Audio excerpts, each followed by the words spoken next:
என் பேர் சுடர்மணி. நான் தஞ்சாவூரில் தான் இருக்கிறேன். இப்போ நான் இஸ்லாமில் சேரலான்னு இருந்தேன்.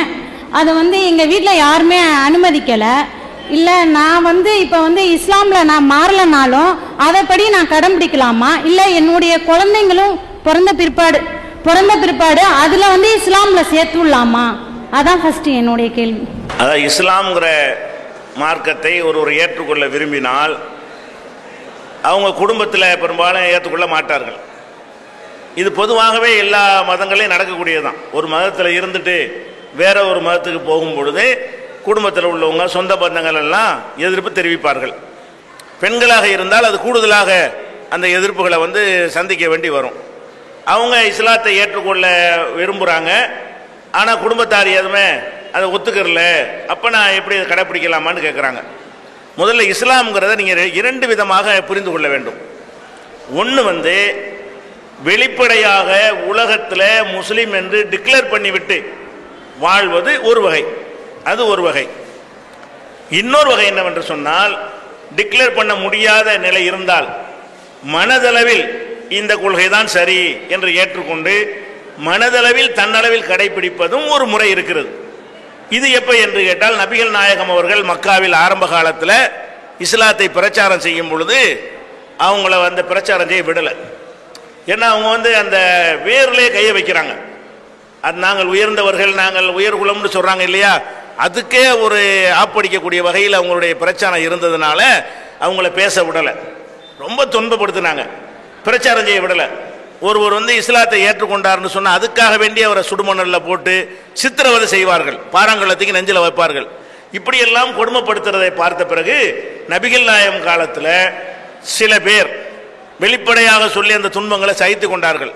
சில பேர் என்ன செஞ்சாங்கன்னு கேட்டால், உள்ளுக்குள்ள எதுக்கு இந்த துன்பம் கஷ்டப்படணும், நம்ம இறைவன்ட்ட நம்ம முஸ்லீமாக இருந்துக்கிறோம், உலகத்தில் எப்படி தொலைஞ்சிட்டு போகிறோம் அப்படிங்கிற மாதிரி நினைத்து கொண்டு ரகசியமாகவும் சில பேர் நினைஞ்சாங்க அந்த கொள்கையை கடைபிடித்தார்கள்.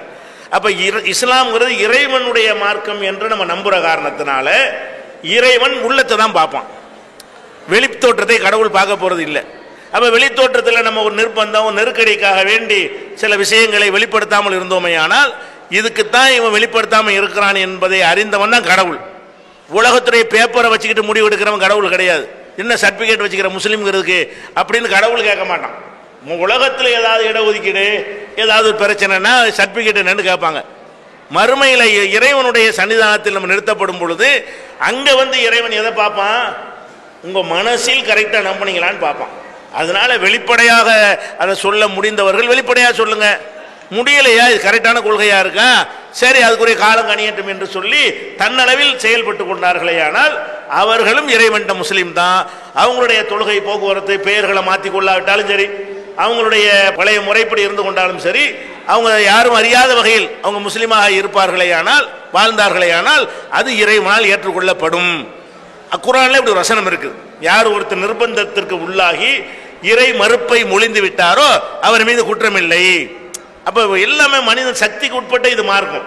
இஸ்லாம்ங்கிறது யார் யாருக்கு என்ன அளவுக்கு ஏழுமோ அதை கடைபிடிக்கக்கூடிய ஒரு மார்க்கமாக இருக்கிறதுனால இது ஒரு பெரிய பிரச்சனை இல்லை. இறைவன்ட்ட உங்களுக்கான அது அங்கீகாரம் கிடைக்கும். கடவுள் ஃபர்ஸ்ட் ஆதாம படைச்சாரு. ஆதாமுக்கு துணையா ஒரு பெண்ணை படைக்கணும்ன்றது தான், அதாவது ஆணுக்கு சமமா இருக்கணும் அப்படின்ற காரணத்துக்காக தான் அவன் ஆதாமோட விழா எலும்புலேருந்து பெண்ணை படைக்கிறாரு. ஸோ ஆண் பெண் ரெண்டு பேருமே சமந்தான்.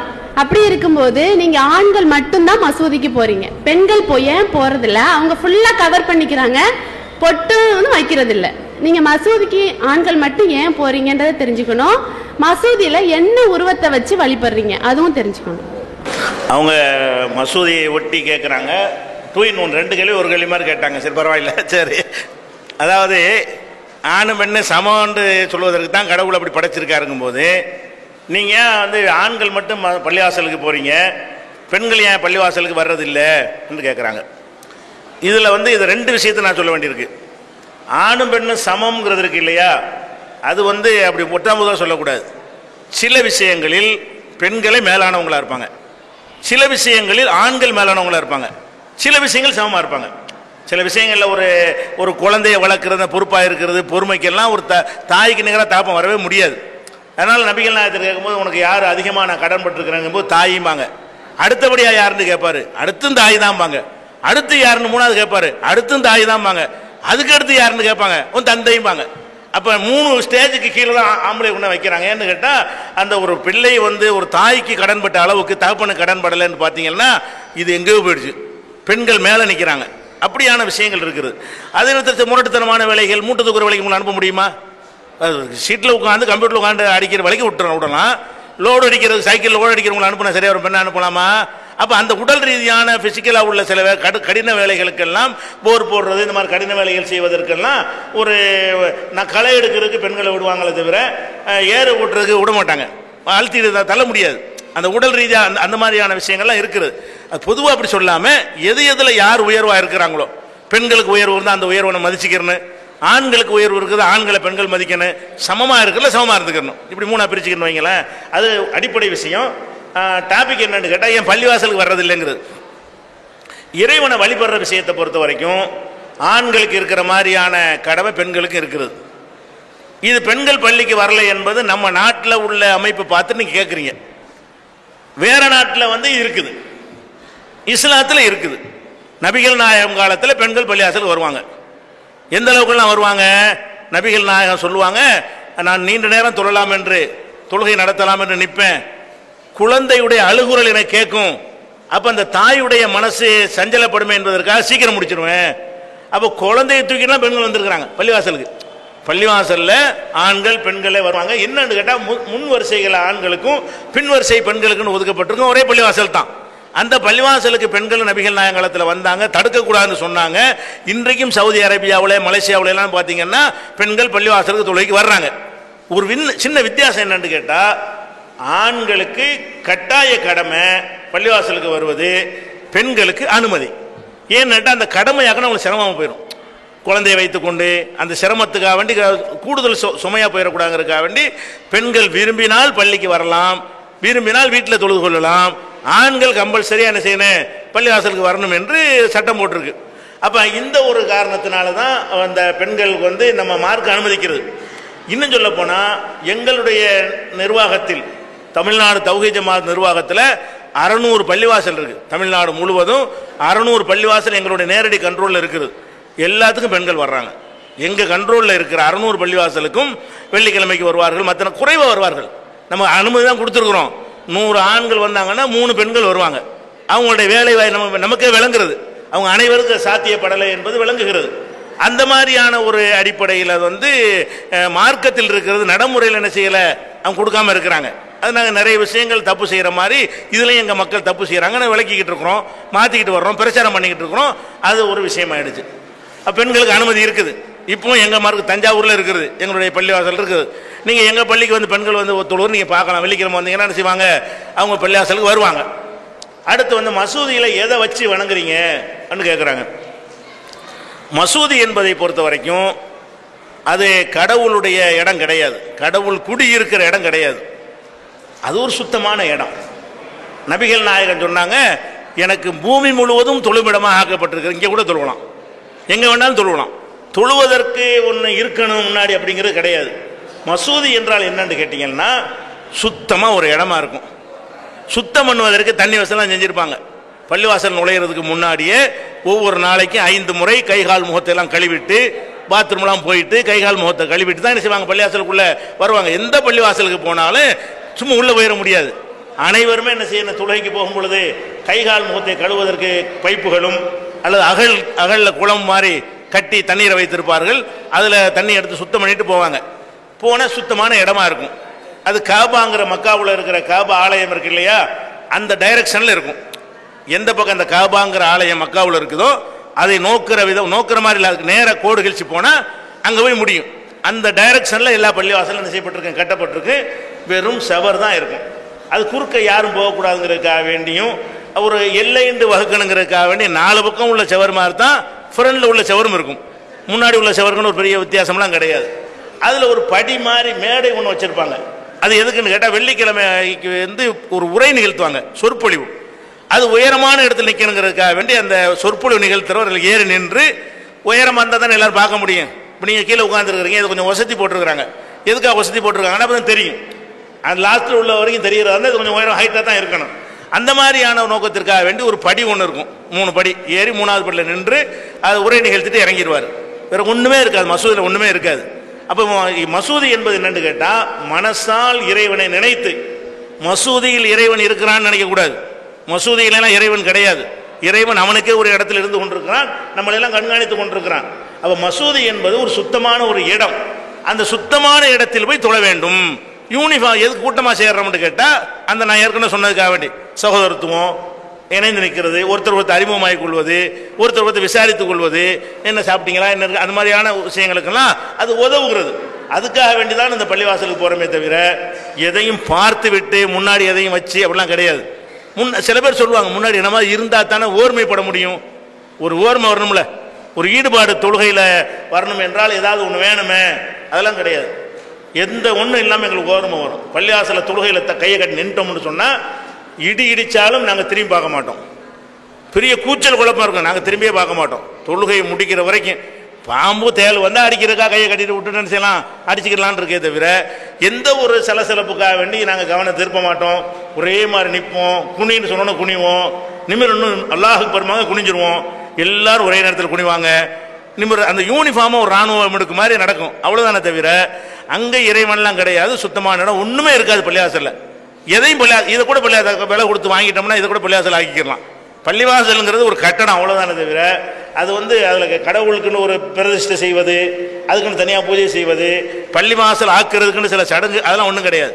வீட்டை கூட பள்ளிவாசல் ஆக்கிடலாம். உனக்குதான் பள்ளிவாசலில் ஒன்றுமே இருக்காது, சுத்தமான இடம், அவ்வளோதான். பெயர் ராதாகிருஷ்ணன். விவேகானந்தா கல்லூரியில் ஆங்கிலத்துறையில் பணியாற்றேன். ஒரு டவுட் என்னென்னா, இப்போ பைபிளும் குரானும் தொடக்கத்தில் பார்த்தீங்கன்னா ரெண்டும் ஒரே மாதிரி தான் போகுது. இந்த ஓல்டு டெஸ்டமெண்ட் படிக்கும்போதும் குரான் படிக்கும்போதும் ரெண்டும் அவ்வளோ பெரிய வேறுபாடு இல்லை. அப்படி இருக்கும்போது ஏன் ரெண்டு மதமும் ஒன்றா இல்லாமல் ரெண்டும் தனித்தனியாக போச்சு? அந்த கான்செப்டில் என்ன வேறுபாடு? அவங்க என்ன கேட்குறாங்கன்னா, பைபிள் கிறிஸ்தவர்கள் பைபிள்ங்கிற வேதத்தை வச்சுட்டு இருக்கிறாங்க, முஸ்லீம்கள் குரான்கிற வேதத்தை வைத்து கொண்டிருக்கிறோம். ரெண்டையும் படிக்கும் பொழுது பல விஷயங்கள் ஒன்று போல தெரியும். எப்படி தெரியும்னு கேட்டால், இப்போ ஆதம் என்பவரை முதலில் கடவுள் படைத்தார்னு இஸ்லாமில் சொல்கிற மாதிரி, பைபிள்லையும் ஆதாம் என்பவரை படைத்தார்னு ஆதாம்னு அவங்க சொல்லியிருப்பாங்க. அதே மாதிரி நாங்கள் மோசேன்னு ஒரு தீர்க்க தரிசி இருக்காருன்னு அவங்க சொல்லுவாங்க. அதை மூசாண்டு என்ன செய்வோம், நாங்கள் இஸ்லாத்தில் குரானில் சொல்லப்படும். ஆபிரகாம் என்று ஒருத்தர் இருந்ததாக அவங்க சொல்லுவாங்க, நாங்கள் இப்ராஹிம்னு அதை சொல்லுவோம். இஸ்மவேல்னு இருந்ததாக அவங்க சொல்லுவாங்க, நாங்கள் இஸ்மாயில்னு அப்படி சொல்லுவோம். யூசுப் என்று ஒருத்தர் இருந்தால் நாங்கள் சொல்லுவோம், அவங்க ஜோசப்னு சொல்லுவாங்க. ஏறக்குறைய அதே ஆள் தான். அப்போ அந்த மாதிரியாக குரானில் உள்ளதையும் அதையும் பார்க்கும் பொழுது, கடவுள் படைச்சதை கொண்டதெல்லாம் பார்க்கும் பொழுது நிறைய ஒற்றுமைகள் இருக்குது. ரெண்டையும் ஒன்றாயிடக்கூடாது. என்ன எதனால் வேறுபடுறீங்க? இஸ்லாமும் கிறிஸ்தவர்களுமே ஒரு கர்த்தருங்கிறீங்க, கர்த்தர் தான் படைச்சாருங்கிறீங்க, ஒரு ஆதாம் ஏவாளை தான் படைச்சாருங்கிறீங்க, எங்கே வேறுபடுறீங்க, எதனால் அப்படின்னு கேட்குறாங்க. அதாவது அவங்க சொல்கிற விஷயங்கள் எல்லாமே கரெக்டு தான், பல விஷயங்களில் ஒன்றுபடுறோம். எங்கே வேறுபடுறோம் என்று கேட்டால், இஸ்லாம் என்ன சொல்லுதுன்னு கேட்டால், ஒருவருடைய சுமையை ஒருவர் சுமக்க மாட்டார். இஸ்லாம் ஒரு அடிப்படை கொள்கை உலகத்துக்கு சொல்லுது. இப்போ நான் கொலை செஞ்சுட்டேன்னு வைங்க, என்னுடைய பிள்ளைய தூக்கில் போட மாட்டாங்க, என் தகப்பனையும் என்னை தான் போடணும். நான் கொலை செஞ்சேன்னு சொன்னால் அதற்குரிய தண்டனை எனக்கு தான் தரணுமே தவிர என்னுடைய தகப்பனுக்கும் தரக்கூடாது, என் பிள்ளைக்கும் தரக்கூடாது, என்னை சேர்ந்த யாருக்கும் தரக்கூடாது. உலகத்தில் பூரா இதுதான் சட்டம். உலகத்தில் எல்லா நாடுகள்லையும் இதுதான் சட்டமே தவிர இதுக்கு ஒருத்தன் கொலை செஞ்சதுக்காக வேண்டி அவனுடைய குடும்பத்தில் உள்ள ஆளுக்கு தண்டனை கொடுக்கறதுங்கிறது கிடையாது. இது எல்லாத்தையும் இது இஸ்லாம் சொல்லுது, ஒருவர் சுமையை ஒருவர் சுமக்க மாட்டார். அப்போ கிறிஸ்தவர்கள் எங்கே மாறுபடுறாங்கன்னு கேட்டால், ஒருத்தர் சுமையை ஒருத்தர் சுமப்பாருங்கிறாங்க. எப்படி சுமப்பாரு? ஆதம் என்பவருக்கு கடவுள் ஒரு கட்டளை போட்டார் கிறிஸ்தவ நம்பிக்கை பிரகாரம். அவர் அந்த கட்டளையை மீறி விட்டார். மீறியதனால் எல்லாரும் பாவிகளாக பிறக்கிறார்கள். அது ஆதம் பாவம் செஞ்சார்ல, ஆதம் பாவம் செஞ்ச காரணத்தினால ஆதமுடைய புள்ள பாவி, பேரம் பாவி, கொள்ளு பேரம் பாவி, நம்ம எல்லாரும் பாவி, அனைவரும் பாவிகளே, பாவிகளை ரட்சிக்கன்னு சொல்லுவாங்க. எல்லாரும் பாவிகளாக பிறக்கிறார்கள் சொல்றாங்க இல்லையா? இது ஒருவர் சுமையை ஒருவர் சுமக்க மாட்டார் என்பதற்கு மாத்தம். ஆதம் தப்பு செஞ்ச ஆதம் தப்பு, நான் என்ன செஞ்சேன், அதுக்கு நான் ஏன் பாவியை பிறக்கிறேன்? ஆதமும் கடவுளுடைய கட்டளையை மீறினாரையானால் அந்த பிறவி பாவம்லாம் அவனுக்கு கிடையாது. ஆதம் பாவம் செஞ்சார்னா ஆதம் செஞ்சார், அவ்வளவுதான். அதுக்கு ஆதம் தண்டிக்கணும், ஆதமுடைய பிள்ளையை தண்டிக்க கூடாது. உலகத்திலே மனுஷன் செய்ய மாட்டான், அறிவாளி செய்ய மாட்டான், கடவுளுக்கு அந்த அறிவு கூட இருக்காதா? கடவுள் யாரோ செஞ்சது யாரையோ தண்டிப்பார் அவரு என்கிற ஒரு அடிப்படையில் பார்க்கும் பொழுது இதில் நாங்கள் மாறுபட்டுருவோம். ஆதமுடைய பாவத்தினால் நாங்கள் எல்லாரும் பாவிங்கிறாங்கல்ல, நபிகள் நாயகம் சொல்றாங்க எல்லாருமே தூய்மையாக பிறக்கிற இது வேணும்னு சொன்னாங்க. ஒவ்வொரு மனிதனும் தூய்மையான மார்க்கத்தில் தான் பிறக்கிறது, பாவியாக பிறக்கவில்லை. பிறந்த குழந்தை எதுவும் புண்ணியமான புள்ளதானே தவிர ஒரு பிள்ளையும் பாவி கிடையாது என்று இஸ்லாம் சொல்லுது. அப்ப அந்த வகையில் என்ன செய்யறாங்கன்னா ஒருவர் சுமையை ஒருவர் சுமக்கிறாருங்கிற வகையில் முரண்பட்டுறாங்க. ஒன்று அதில் நாங்கள் மாறுபட்டுறோம். அதை மாற்றினா தான் சேர முடியும், ஒன்றா சேர்றதா இருந்தா. அடுத்து என்னன்னு கேட்டால் எல்லாரும் பாவியாக பிறக்கிறோம்ல, அதுக்கு என்ன பரிகாரம் அப்படின்னு கேட்டால் நம்ம ஒரு பரிகாரத்துக்காக வேண்டி ஒரு பலியிடணும். கடவுளுக்காக வேண்டி நம்ம ஒரு பாவம் செஞ்சோன்னு வைங்களேன், அதுக்கு அந்த பாவத்துக்கு பிராயச்சித்தமாக உண்டியில் காசு போடுறது, ஒரு ஆட்டை எடுத்து கொடுக்கறது, ஒரு கோழியாக இருக்கிறதுன்னு சொல்லி ஏதாவது ஒரு பலி கொடுக்கணும். இப்போ நம்ம பிறவி பாவம் இருக்குதுல்ல, அதுக்கு பலி கொடுப்பதற்காக இயேசு தன்னை பலி கொடுத்தார். இயேசு பலி கொடுத்ததன் மூலமாக அந்த பாவம் அழிந்ததுங்கிறாங்க. எந்த பாவம்? பிறவி பாவம் இருக்குல்ல, பிறவியினால் ஆதம் செஞ்ச பாவம் நமக்கெல்லாம் தொடர்ச்சியாக வருதுங்கிறாங்கல்ல, அது எப்போ அழிந்தது என்று கேட்டால் இயேசு மக்களுடைய பாவத்தை சுமப்பதற்கு கர்த்தாவே என் அப்பன் செஞ்ச பாவத்துக்கு என்னையே தண்டிச்சிரு, இந்த என்னை நான் உயிரை கொடுத்துட்றேன் என்று அவர் அதை சொல்லிட்டு பலியானாரு. யாரெல்லாம் இதை நம்புகிறார்களோ அவங்களுக்கு தான் இந்த பாவம் கழியும், நம்பாத இந்துக்களுக்கோ முஸ்லீம்களுக்கோ கழியாது என்கிற மாதிரி அவங்க சொல்றாங்க. இப்போ நம்ம ரெண்டாவது சொல்றோம், இவர் எப்படி நமக்காக வேண்டி பழி வாங்குவாரு? ஒருத்தர் பாவத்தை ஒருத்தர் சுமக்கூடாது இருக்கா இல்லையா? அவர் பாவத்தை இவரே சுமந்தாரு. நான் பாவி என்றால் என் பாவத்தை இவர் எப்படி சுமப்பாரு?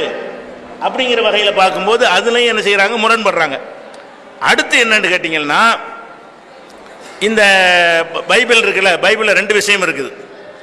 ஒன்று இயேசுவும் இயேசுவுக்கு முந்தியும் உள்ள விஷயங்கள், இன்னொன்று இயேசுவுக்கு பிந்தி உள்ள விஷயங்கள். இந்த இயேசு பலியானாரு போனதெல்லாம் இயேசுவுக்கு பிந்தி தான் எழுதப்படுது. இயேசு மத்தேயு, மார்க்கு, லூக்கா, யோவான் எல்லாம் இயேசுடைய காலத்தில் இருந்தவர்கள் இல்லை, இயேசுவின் சீடர்களும் இல்லை. இயேசு இப்படி பலியானாருங்கிறதுக்கு இப்படி சொன்னார் என்பதற்கு எந்த ஆதாரம் பைபிளில் கிடையாது. எப்படி ஆதம் பாவம் செஞ்சார், எல்லாரும் பாவியா பிறக்கிறீர்கள், அந்த பாவத்தை நான் சுமந்து கொண்டேன் அப்படின்னு சொல்லி இயேசு சொன்னதாக பைபிளில் இல்லை. இயேசுக்கு பின்னாடி பவுல் அடிகள், சவுல் என்கிற பவுல் தான் இணைஞ்சார் இந்த கோட்பாடை உண்டாக்குனாரே தவிர இயேசு இந்த கோட்பாடை உண்டாக்கவே கிடையாது. ஒரு கடவுளை வணங்குங்க, கடவுள் ஒருத்தர் தான் சொன்னார். அவருக்கு பிந்தி மாத்திட்டாங்க. இன்னைக்கு பைபிள்ல இருந்து கூட இந்த கொள்கையை காட்டல. எந்த கொள்கையை? பலியான. இன்னும் சொல்ல போனா அதுக்கு மாற்றமா இருக்கு பைபிள்ல. எப்படி இருக்குது? இயேசுவை பிரச்சாரம் பண்றாரா, அப்ப இருக்கிற மன்னர் என்ன செய்யறாருன்னா அவர் கொல்றதுக்கு பிளான் பண்றாரு. கொல்ல பிளான் பண்ணவன ஓடி ஒளிகிறார் இயேசு, பைபிள்ல இருக்குது. அப்ப ஓடி ஒளியும் போது என்ன செய்யறாங்கன்னா ஒருத்தர் காட்டி கொடுக்கிறார். 30 காசுக்காகவே காட்டி கொடுக்கிறார். ஒரு பாட்டு படிப்பாங்கல்ல, கேளுங்கள் தரப்படும், அதுல கூட வரும் 30 காசுக்காகவே காட்டி கொடுத்தார். 30 காசு வாங்கிட்டு நினைச்சிட்டாரு சீடர் காட்டி கொடுக்கிறார். யாரை காட்டி கொடுப்பாங்க? ஒளியிறால தான் காட்டி கொடுப்பாங்க. நானா போய் பலியானேன்டா அவரையும் காட்டி கொடுக்கணும். இவங்க எப்படி சொல்றாங்க மக்கள்கிட்ட? பைபிள்ல இருக்கிறது வேறையா இருக்குது. பைபிள் என்ன இருக்குன்னு கேட்டா, அவர் தானா போய் பலியாகல, தப்பிக்க தான் ஓடினாரு. தப்பிக்க ஓடும் பொழுது இந்த ஆள் தான் பிடிங்க இந்த இருக்காருன்னு சொல்லி ஒருத்தர் காட்டி கொடுக்குறாருன்னு சொன்னா அவரா பலியானா தானே இந்த பாவத்தை சுமக்கையில பிடிச்சல ஏத்துனாங்க, காட்டி கொடுத்துல பிடிச்சாங்க. அதுல இருக்குது கூட குறை நான் சொல்றேன், உள்ளதான் சொல்றேன், பைபிள்ல உள்ள வசனங்களே இருக்கிறது. அது மாத்திரம் இல்லாம அவங்க பிடிக்க வர்றாங்க தெரிஞ்சவன ராத்திரில என்ன செய்யறாருன்னா கடவுள்கிட்ட பிரார்த்தனை அழுது, கடவுளே என்னை காப்பாத்து, என்ன சித்தத்தை உன் சித்தத்தின்படி என்னை காப்பாத்திரே, என்னை கஷ்டப்படுத்திடாதுன்னு சொல்லி கண்ணீர் விட்டு கதறினார், அழுதார்னு இருக்கிறது. அடுத்த நாள் காலெல்லாம் ஏற்ற போறாங்க, அதெல்லாம் அழுகிறாரு. அப்பன்னா அவர் விரும்பலன்னு விளங்குது. அதுக்கப்புறம் இழுத்துக்கிட்டு போய் சிலுவையில் அறையிறாங்க. அறையும் போது என்ன சொல்றாருன்னு கேட்டா, ஏலி ஏலி லாமா சபக்தானி பைபிள்ல இருக்குது, என் தேவனே ஏன் என்னை கைவிட்டாய். இயேசு சொல்றாரு என்னை காப்பாத்தாம கைவிட்டுட்டிய. அப்ப இதுல என்ன விளங்குது? பிடிச்சி ஏற்றி விட்டாங்க. அவர் கரெக்டான மார்க்கத்தை சொன்னாரு, அது பிடிக்கல, அவங்க ஏற்றி விட்டாங்க. அதுதான் அதில் விளங்குதே தவிர அனைவருடைய பாவத்தை நான் சுமந்து கொண்டு அவரே சொல்லலை. அவருக்கு பிந்தி உள்ள ஆளுங்க சொன்னது நம்ம இயேசுவின் பேரில் சொல்லணும் என்கிற வகையில் இஸ்லாம் நாங்கள் மாறுபடுறோம். அப்படி சொல்லாதீங்க. முகமது நபி மாதிரி இயேசுவும் இறை தூதர், நாங்கள் அவரை மதிக்கிறோம், அவரும் ஒரு கடவுளை தான் வணங்க சொன்னாரு, மன்னர்களை எதிர்த்து நின்றாரு, தைரியமா செஞ்சார். இன்னும் சொல்ல போனா ஒரு அம்மா வந்து தன்னுடைய பிள்ளைகளை கூட்டிட்டு வந்து என்னுடைய 2 பிள்ளைகளையும் பரலோக ராஜ்யம் சொர்க்கத்துக்கு போகும்பொழுது இந்த பிள்ளைய வலது பக்கமும் இந்த பிள்ளை இடது பக்கமும் வச்சுக்கிறங்க, உங்களுடைய வலது பாரிசத்தில் இந்த பிள்ளையும் இடது பாரிசத்தில் இந்த பிள்ளையும் வைங்கன்னு கேட்கும் பொழுது, என் சித்தப்படி அல்ல, என் பிதாவின் சித்தப்படி தான் இது நடக்கும், நான் இது முடிவு செய்ய முடியாது, கடவுள் தான் முடிவு செய்வாரு அப்படின்னு சொல்லிட்டு அவர் மனிதராகத்தான் இருந்தார். முகமது எப்படி மனிதர்னு சொன்னாரோ அப்படி மனிதராகத்தான் இருந்தார். சாப்பிட்டாரு, தூங்குனாரு, அந்த மாதிரி எல்லாரும் மாதிரியே அடிவதை வாங்கினாரு, கவலைப்பட்டாரு, சஞ்சலப்பட்டாரு, துக்கப்பட்டாரு, தாயின் கருவறையில் இருந்தாரு, தாய்ப்பால் குடித்தாரு, விருத்த சேதனை செஞ்சாங்க. இதெல்லாம் மனிதன் செய்யற மனிதன் இதெல்லாம். அப்போ கடவுளுடைய மகன் சொல்ற ஒரு விஷயத்தை அவங்க சொல்லும்போது இஸ்லாம் மறுக்குது. கடவுள் இதுக்கு மகன், கடவுளுக்கு பொண்டாட்டி இல்லைன்னா பிள்ளை எப்படி வரும்? கடவுள் மகன் அவன் மனிதனை பிடி சொல்றீங்க? ஒரு இனம், அதாவது ஆட்டுடைய புள்ள ஆடா இருக்கும், மாட்டுடைய புள்ள மாடா இருக்கும், மனுஷனுக்கு பிறந்த புள்ள மனுஷனா தானே இருக்கணும், கடவுளுக்கு எப்படி புள்ள வருங்கிற மாதிரி எல்லாம் இஸ்லாம் கேட்குது. அந்த வகையிலே மாறுபடுறோம். கடவுளுக்கு மகன் சொல்லாது, நல்ல மனிதர் இயேசு, ஒரு நல்ல பெரிய புரட்சியாளர், அவர் சீர்திருத்தவாதி. முகமது நபியை போலவே துன்பத்துக்கு அடக்குமுறைக்கு பயப்படாம சத்தியத்தை சொன்னார். ஆனால் இந்த பின்னாடி வந்த இந்த சிலுவையில் அறைந்தது, பாவத்தை சுமந்து கொண்டது, கடவுளுடைய மகன், இது எல்லாம் பின்னாடி வந்தது. பவுல் என்பவர் தான் உண்டாக்குனார். இதை வந்து நான் சொல்லுவதை விட ஒரு பெரிய வரலாற்று ஆய்வாளர், அவர் யாருன்னு கேட்டால் அவர் மைக்கேல் ஹார்ட், அவர் பேர், ஐரோப்பிய சமுதாயத்தை சேர்ந்தவர் மைக்கேல் ஹார்ட். அவர் வந்து பெரிய வரலாற்றில் பெரிய விற்பனரில் முக்கியமான இடத்துல உள்ளவர். அவர் என்ன செஞ்சார்னா உலக தலைவர்களுடைய 100 பேருடைய வரலாறு எழுதுறார். த 100 அந்த புஸ்தகத்துக்கு பேர். தமிழ்லையும் 100 பேர்னு வந்திருக்கிறது, தமிழ்ல அந்த புஸ்தகம் கிடைக்குது. அந்த ஆங்கிலத்தில் அந்த புஸ்தகத்துக்கு பேர் த 100 பேர். அவர் உலகம் தோன்றிய காலத்தில் இருந்து, வரலாறு தோன்றிய காலத்திலிருந்து இன்னைக்கு வரைக்கும் வரலாற்றில் இடம்பெற்ற ஒவ்வொருத்தரையாக எடுத்து அதிலிருந்து பல்லாயிரக்கணக்கான 1000 ஆக்கி 1500 ஆக்கி சுருக்கி ஒரு 100 பேரை பொறுக்கி எடுக்கிறார். 100 பேரை போட்டு அதில் ஃபர்ஸ்ட்டில் முகமது நபியை போடுறார். உலகத்தில் பெரிய தாக்கத்தை ஏற்படுத்திய முதல் இடம் முகமது நபிக்கு தான் கொடுப்பேன் அப்படிங்கிறாரு. 2வது அந்த விஞ்ஞானி ஐன்ஸ்டீனை கொடுக்குறாரு. 3வதாக இயேசுவை போட்டிருக்காரு. முதல்ல முகமது நபியை போட்டுட்டு அவர் கிறிஸ்டினா இருந்துட்டு போடுறாரு. அப்போ சொல்றாரு, நான் கிறிஸ்தவனாக இருந்தும் நான் ஏன் முகமது நபிக்கு முதல் இடத்தை கொடுத்தேன், இயேசுவை எதுக்கு நான் 3வது இடத்தில் வைத்தேன் என்று பல பேர் கேட்கலாம். அதற்கு காரணம் இருக்கிறது.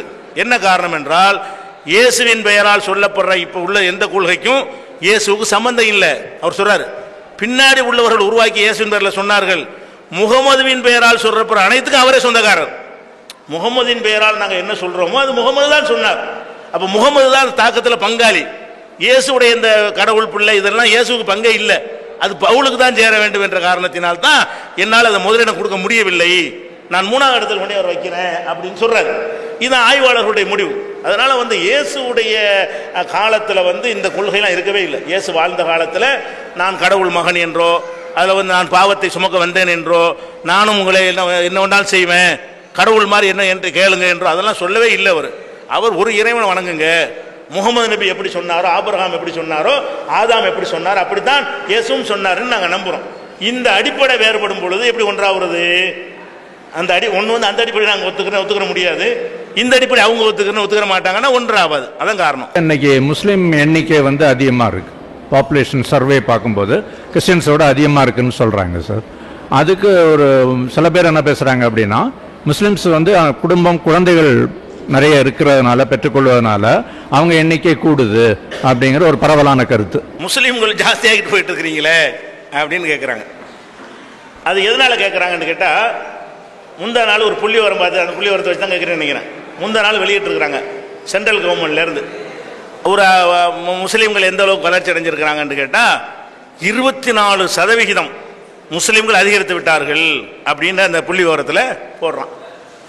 போட்டு என்ன செய்யறான்னு கேட்டால், 13.4 கோடியாக இருந்த முஸ்லீம்கள் 14.2 கோடியாக ஆகிவிட்டார்கள் சொல்றான்.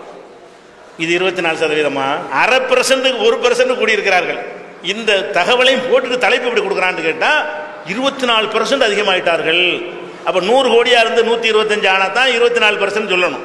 13.8 ஏறக்குறைய 14 கோடியாக இருக்கிறவங்க 14.2 ஆகும் பொழுது இது என்ன கணக்கு? நாங்கள் வளரவே இல்லை. இதுதான் புள்ளி விவரத்தில் சொல்லப்படுகிறது. அதே நேரத்தில் வந்து மலைவாழ் மக்கள், தாழ்த்தப்பட்ட மக்கள் எல்லாம் பல மடங்கு 18%, 20% அதிகரிச்சிருக்கிறார்கள். முழு புள்ளி விவரம் அப்படி வந்திருக்குது. முஸ்லீம்களை விட மற்றவங்க எவ்வளோ வளர்ந்துருக்காங்கன்னு காட்டணுமா இல்லையா? உள்ளதுலேயே ஆக கடைசி நிலையில் இருக்கிறது முஸ்லீம்கள் தான். இந்த புள்ளி விவரத்தின் பிரகாரம் முழு புள்ளி விவரத்தை போடாமல் என்ன செய்கிறாங்கன்னா தலைப்பு இப்படி கொடுக்குறாங்க. உள்ளே போய் பார்த்தீங்கன்னா முஸ்லீம்கள் தான் கம்மியாக வளர்ந்துருக்கிறாங்க. 13.10 ஆண்டுக்கு முன்னாடி 13.8 இருந்தவர்கள் இப்போ 14.2, 14 கோடியே 20 லட்சம் வந்திருக்கிறாங்கன்னு சொன்னால் இது வளர்ச்சியா? ஒரு சாதாரண வளர்ச்சி விட குறைவு. இது இயற்கையாக எவ்வளோ வளருமோ அதை விடவும் குறைவானதாக இருக்குது. அந்த வளர்ச்சி தவறான புள்ளி விவரம். அது தனியாக ஒரு ஆர்டிகளை நாங்கள் போட்டிருக்கோம். அது அடுத்து நான் கனிமொழி தஞ்சாவூர்லேருந்து வந்திருக்கிறேன். இப்போ என்ன எனக்கு டவுட்னா, நான் சின்ன வயசுலேருந்து பார்த்துருக்கேன். நான் ஒரு கிறிஸ்டின் ஸ்கூலில் படித்தப்போ பைபிள் கொடுத்துருக்காங்க. பட் திருக்குறள் அந்த மாதிரிலாம் இருக்கிறத வச்சு ஒரு இந்துஸ் வந்து இந்தியனோட இதை மட்டும் கண்டுபிடிச்சிருவாங்க. பட் குரான் மட்டும் ஏன் ஸ்கூல் காலேஜஸ் அந்த மாதிரிலாம் நீங்கள் கொடுக்கறது இல்லை? அதாவது பைபிள் வந்து பரவலாக எல்லாத்துக்கும் எங்களுக்கு தர்றாங்க கிறிஸ்தவர்கள். முஸ்லீம்கள் எது குரானை தர்றதில்லைன்னு கேட்டுக்கிட்டு குரானை வாங்கிட்டீங்க. சரி, குரானை பொறுத்த வரைக்கும் எங்கள் மக்கள்லையே அறியாமல் என்ன செஞ்சாங்கன்னா அந்த காலத்தில் குரானை வந்து தூய்மை இல்லாட்டி தொடக்கூடாது, கணவன் மனைவி சேர்ந்துட்டாங்கன்னா குளிக்காமல் தொடக்கூடாது, இப்படி எல்லாம் தேவையற்ற கட்டுப்பாடுகள்லாம் போட்டு முஸ்லீம் அல்லாஹ்வுக்கு கொடுக்கக்கூடாதுலாம் எழுதி வச்சிருக்கிறாங்க.